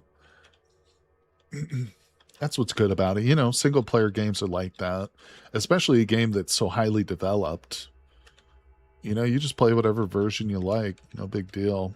I know some people like to, if they're playing along with like a series that I'm doing, some people do like to, you know, have the exact same version. So if you wanted to do that, you would have to play with the Kata launcher, because that's what allows you to choose and pick which builds you want to play with. You can even play with the earlier builds, like old stable versions if you wanted. All right, so we're approaching the dairy farm. This could be tricky. If there's zombie cows here, we're basically just going to turn around and immediately leave. Yes. Okay, so there's one zombie cow. Where there's one, there's more. And it also means there's probably not any healthy cows. If there were any like living cows here, the zombie cows would just attack them. So, yeah, I'm not going to approach that at the moment. Maybe one day we'll be able to come up here and actually like, clear that out and check it and loot it. But for now, we're just going to bypass it. In fact, let me go in here.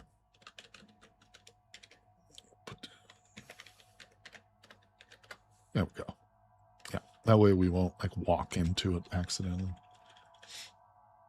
Got to head to work. Thanks, Arcania, for coming by, my friends. Appreciate ya. Thank you for dropping in and chatting with me, helping out the new players, explaining stuff.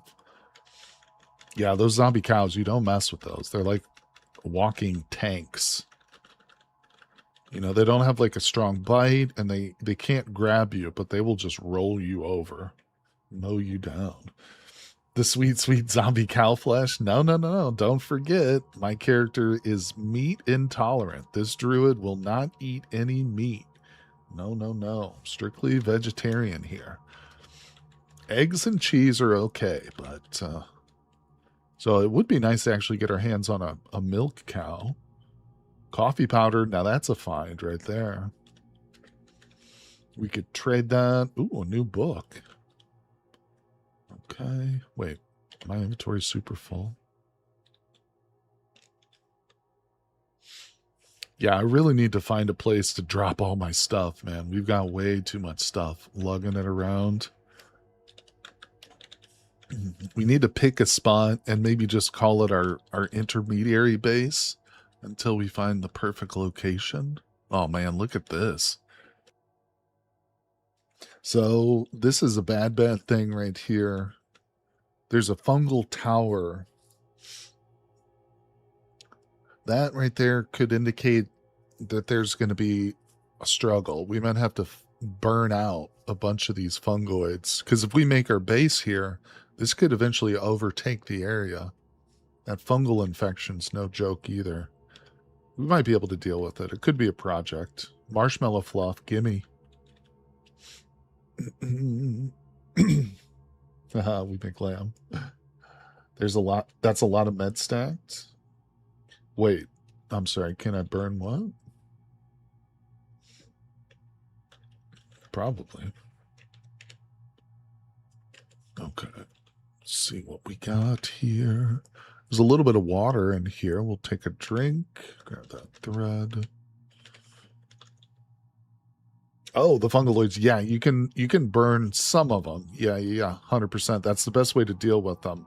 There is some sort of like fungicide you can get in certain specific areas, like farm supply stores and whatnot. Actually, this duster might be kind of cool. But yeah, we don't have the fungicide, and fire is a lot easier to come by than that. Self-esteem for dummies.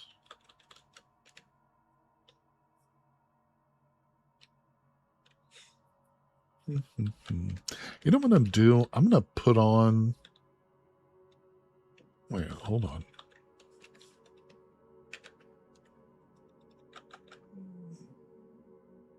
I'm gonna put on this hiking backpack. That will allow us to store more stuff.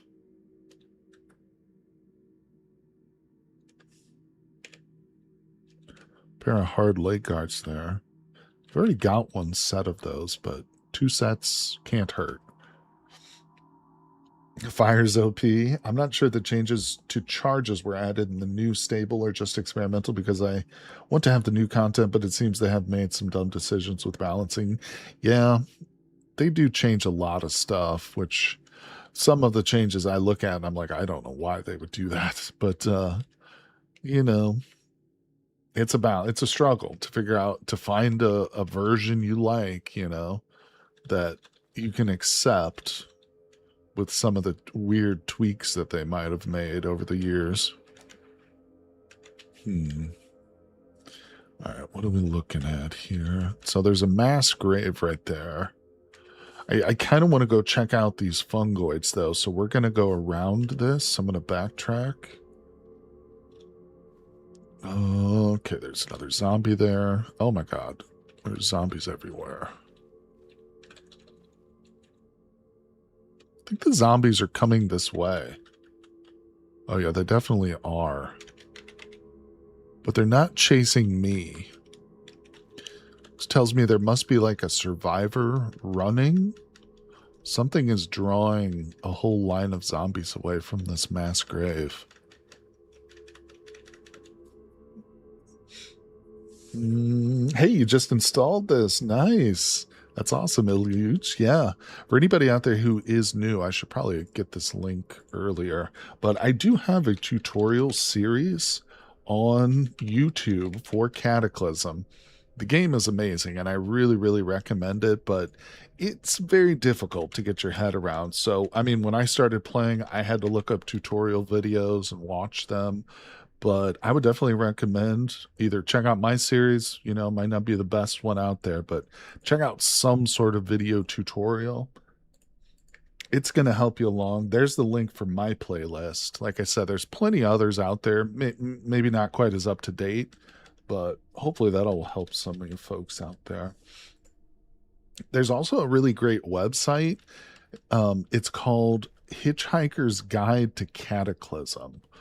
And it's essentially the wiki functionally for the game.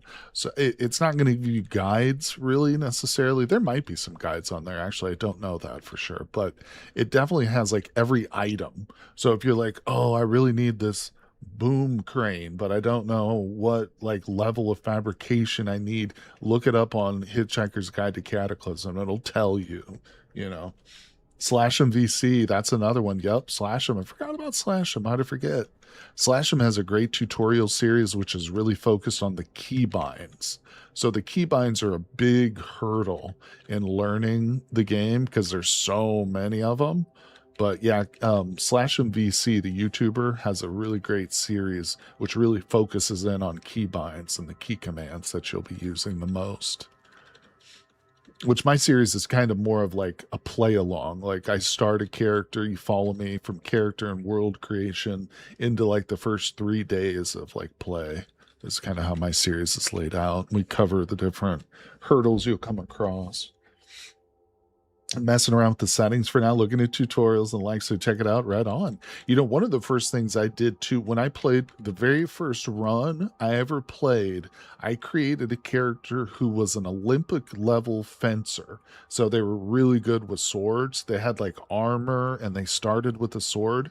So don't be afraid to create like a really overpowered character, because even overpowered characters are gonna die. Trust me, this game is extremely challenging. You're gonna die so much, but having somebody who's a little bit overpowered in your first couple of playthroughs can be helpful for you, so you don't die immediately. You don't get discouraged quite as quickly, maybe is the best way to look at it. Because, you know, an Olympic level fencer, they can't face off against every enemy in this game by far, but they can take on a zombie or two without getting killed right away. Whereas like a normal, like human level survivor probably wouldn't without the best weapons or without some weapons. I've yet to just light a house on fire. It feels so counterintuitive. Like, why would they do that? Yeah, the zombies are drawn to the sound of the wood crashing and the house breaking apart. So zombies are drawn to sound and they will rush into a burning building because of the noise of the collapsing structure. Black belts are pretty good if you take judo.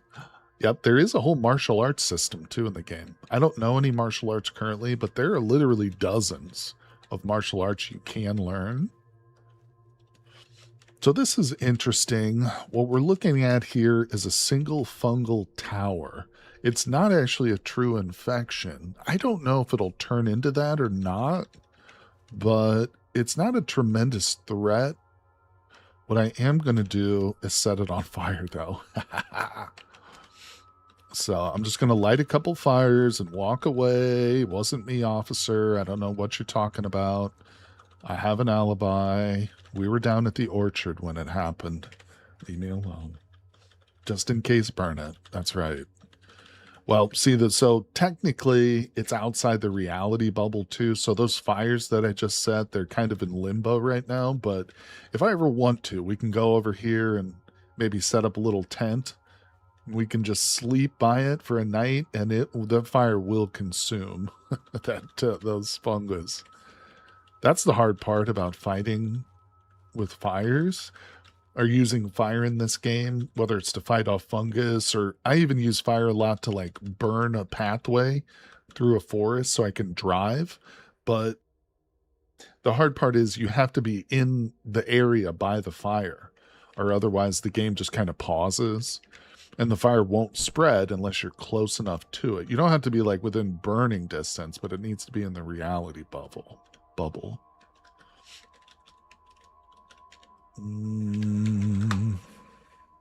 Okay.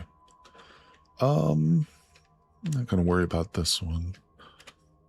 Check out over here. We got a little bit of food from that car. This car, what do you got?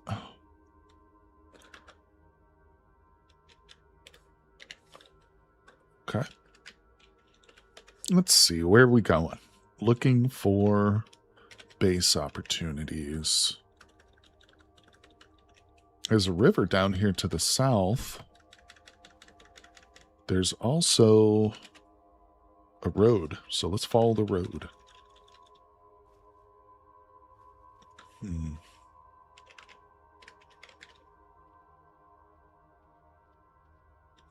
I would love to. Oh, okay. Looks like there's a sand pit to the south, which isn't very much help to us, but we'll just go down there and check it out. Could be a vehicle or two parked along the way. Oh, why are we losing stamina right now? I'm pretty overweight. Like, not my body, I'm just carrying way too much stuff on me. I'm like 30 pounds heavier than what I'm... Oh my god, there's another fungal infection over here. Fried shiitake? I love it. At the moment, 0.I is always busted, so there's no longer saving for $1 million and credits for me. What do we got? Pond with toxic waste. Yeah, this is not a good area for a base, I'm thinking. All right, so that's kind of boring. Look at this, 2 sand pits, one right here, and then this other road takes us to another boring old sand pit. Well, there's some possible stuff down here. Yeah, we'll check out this road. We haven't looked at this cabin. All right, here we go. And in case you're wondering too, you cannot set your base up at the forge. If you try and sleep in the forge or even around it within a certain area, you're going to get a warning, and it will make the forge people hostile to you if you try and sleep there. So you can't set up a base directly on it or in it, which is okay. We wouldn't want to do that anyway. We want our own base, right? We want to find a spot that we can call our own, fortify, make it just the way we want it. We'll beautify it with the bones of our victims. Wait, no, not that. It'll be an ossuary, like in 28 Years Later. I just watched 28 Years Later last night. It was pretty good. I enjoyed it. I mentioned it at the start of the stream, but definitely check it out. All right, so it looks like we've got a bit of a forest we're going to have to go through. It's not the end of the world, but there are a bunch of wasps and crap around, so let's be careful. They don't like survival hobos in their base. That's right, and that's right. One thing you can do, though, is just dump loot there. I was a little hesitant when I first started, like, messing with the forge, but you can literally just take all kinds of loot, just dump it, like, right by the trader and leave it. Come back in a week or whatever, and they won't touch it or anything like that. And you can just pick it right back up and trade it to them. So you can dump your stuff there, which is helpful. That's handy. And it is something we'll probably do. Let's head over this direction first. Oh, crap. There's a church over here. Yeah, we don't care about the church. Church is lame. Move, move, move. There's like an unfinished bridge down here. At least they're honest, they don't steal your stuff. They don't need it, man. Those magical NPCs, they're loaded, bro. They are loaded. Pretty sure that's another church right there. Could be a maple house, though. One of those sugar houses. Let's go check it. It's worth checking. If it's a church, I don't care. Oh! What the hell? Oh, I've got auto travel on. Whoopsie. Yeah, if it's a sugar house, though, I think we will go look at it. Cop car. Got any guns? No guns. Car battery with the tank. Wow, this is a decent vehicle. Oh, yeah. If we were playing a character who could drive, this would be a decent, like, project to work on. Yeah. Are the what's useful in base game? Are the what? Relics? Not sure what that word is exactly. It's a church. Damn it.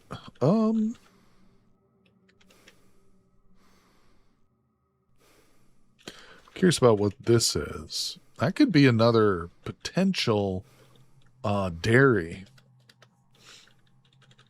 We're starting to get a little bit far from the forge, but that's not that big of a deal. Okay, where are we at? Ooh, scientists. Ooh, I don't like scientists.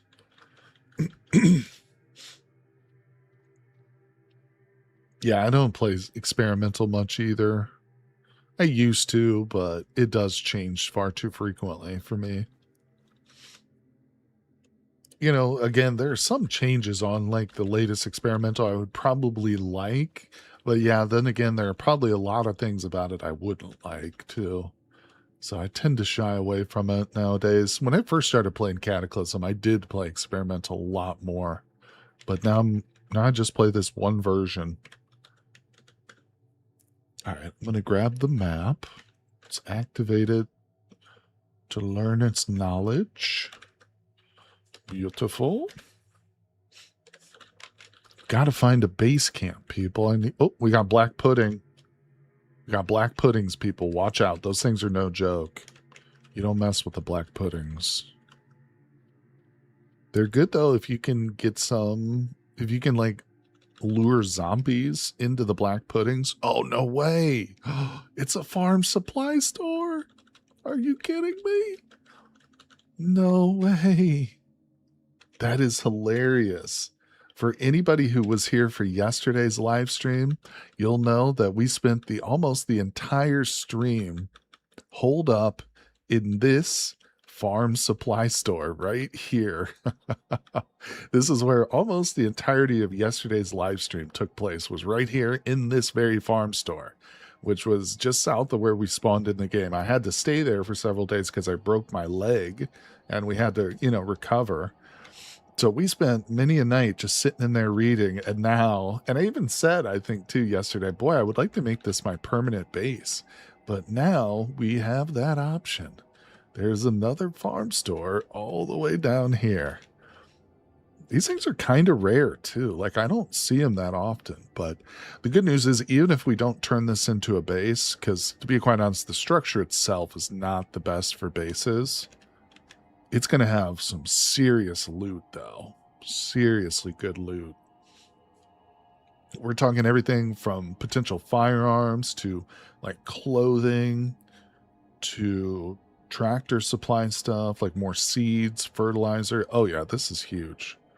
This is huge. In fact, I don't even think we're going to bother with it right now. We're going to save it. And don't worry, though, that's going to be a main focus of one of the future streams we'll do. We will focus on clearing that and looting it, but I'm still interested in trying to find a base, man.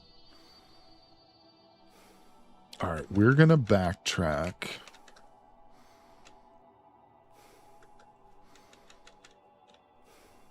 We're going to go back over the bridge. I got my sights on this little cabin, which I'm really hoping turns out to be a decent spot for us, because I really want to set up.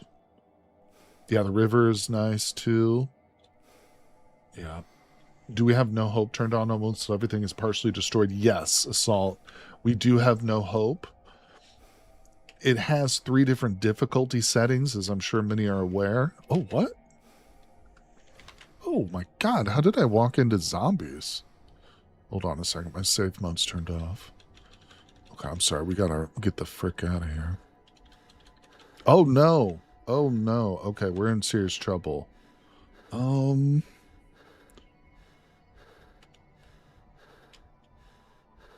shit, okay. I think I know what we're gonna do. I think there's only, there's maybe only one way out of this. We're going to have to turn into our wolf form again, people. I mean, there's options here. I have a revolver. I have a wand of fireballs, which I probably should have pulled out initially. But all those are going to take time to whip out, and these zombies are on us right now. I think if we turn into our wolf form, we're going to be able to rip these things to shreds.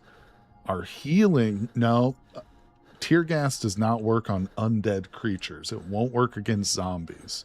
It does work against ferals, but not zombies. Good thinking, but no. I think our best bet is to go full werewolf, people.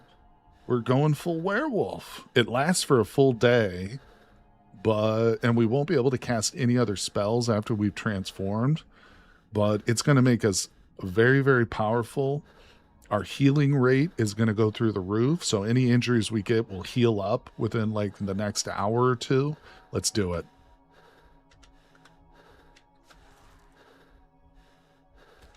Boom. All right, so we've just transformed. Doesn't look like it, but we are now in fact larger. So if we look at our traits, we now have a fluffy tail, gray fur, we have high adrenaline, padded feet. Where is it? Oh, and I think it's up here in yellow. Where does it show we're large? There it is, large right there. So we're extra big, strength +2. So it's not a guarantee because not only we've got 5 zombies aggroed on us right now. Let's start trying to take these guys out. Oh, look at that. One round, one interchange, and we destroyed it. And keep in mind, too, I'm completely out of stamina right now. So this is a really bad situation to be in with no stamina like this. If we didn't have this wolf ability, we would probably be looking at the end of the run right here. But let's see if we can recover. Oh, this wolf is fucking just bashing them. All right, I would rather not take on all these zombies, but with our low stamina, we can't run away. So I'm just going to stand here and bash away. Look at this. Look at this. Boom. One hit, essentially. All right, we got a Brambler coming in. Bring it on, Brambler. Oh, okay, he just hit me. He's got a little bit of a ranged move. Hit me in the torso, but don't forget, our healing rates are through the roof. Okay, he took 3 hits, but we just destroyed the Shambler, too. Oh, man. Oh, man. All right, so all the enemies are gone. Let's turn on safe mode. We are quickly going to stop the bleeding, recover our stamina. Let's go ahead and just squish these zombies. Let's look at the corpses. That's nice. Not bad, people. Not bad. And look at this. Our leg is healing. This thing's going to be healed within before we go to bed. Our leg will be healed. Now, the big thing with these guys, with the wolf, is he does require a lot more calories too. So we're going to blow through our food almost certainly. But luckily, I've got marshmallow fluff here, so we're going to feed him a bunch of marshmallow fluff, get his calories up. They're just empty calories, but whoo, man, oh man. Yeah, that could have been real bad, guys. Tell you what, the druid, he's got some secret techniques. His main magic spells right now are not the best. You know, they're not going to keep him alive necessarily. They're going to help. Maybe the wolf spell would have helped in that situation too, but these cufflinks, man, yeah, just saved our butt.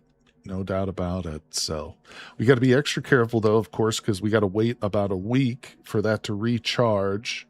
And we're nowhere near finding a base yet. We've still got to keep looking around. I didn't expect to see a vegan werewolf. I know a couple people have commented on the vegetarian werewolf thing, but you know, we're a druid at heart. We just shapeshift into a werewolf temporarily, you know. But I do kind of wish it would let you eat meat when you were like in your werewolf form, but it still shows that like you won't like it, which is unfortunate. But it would be kind of cool. That would be another interesting benefit for it. Can you butcher the thorny shambler for something edible? That's a great question. I don't know. We'll do a quick butchering. No, it's a mutant. It's considered a mutant. It did give me fibrous stalks. This is not a food, though. This is a crafting. You know what? Wait. Oh, I think I need those bones.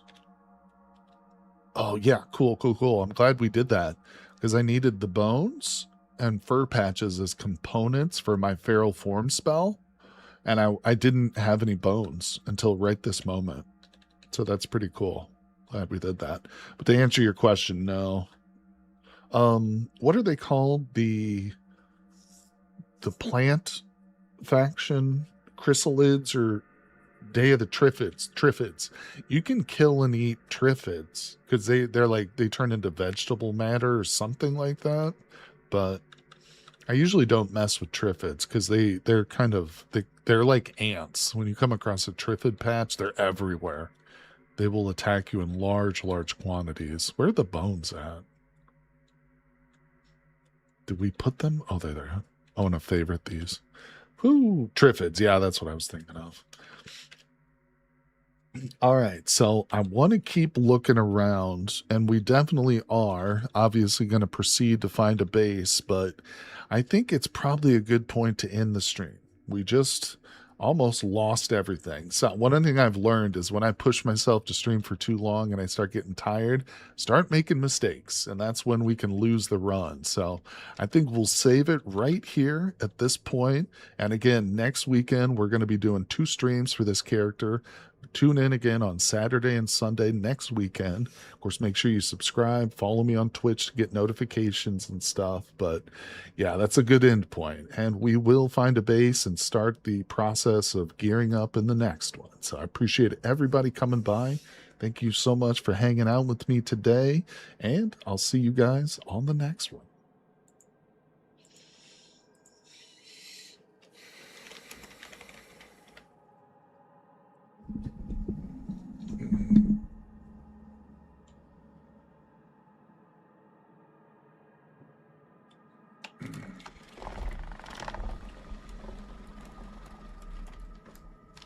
Mm.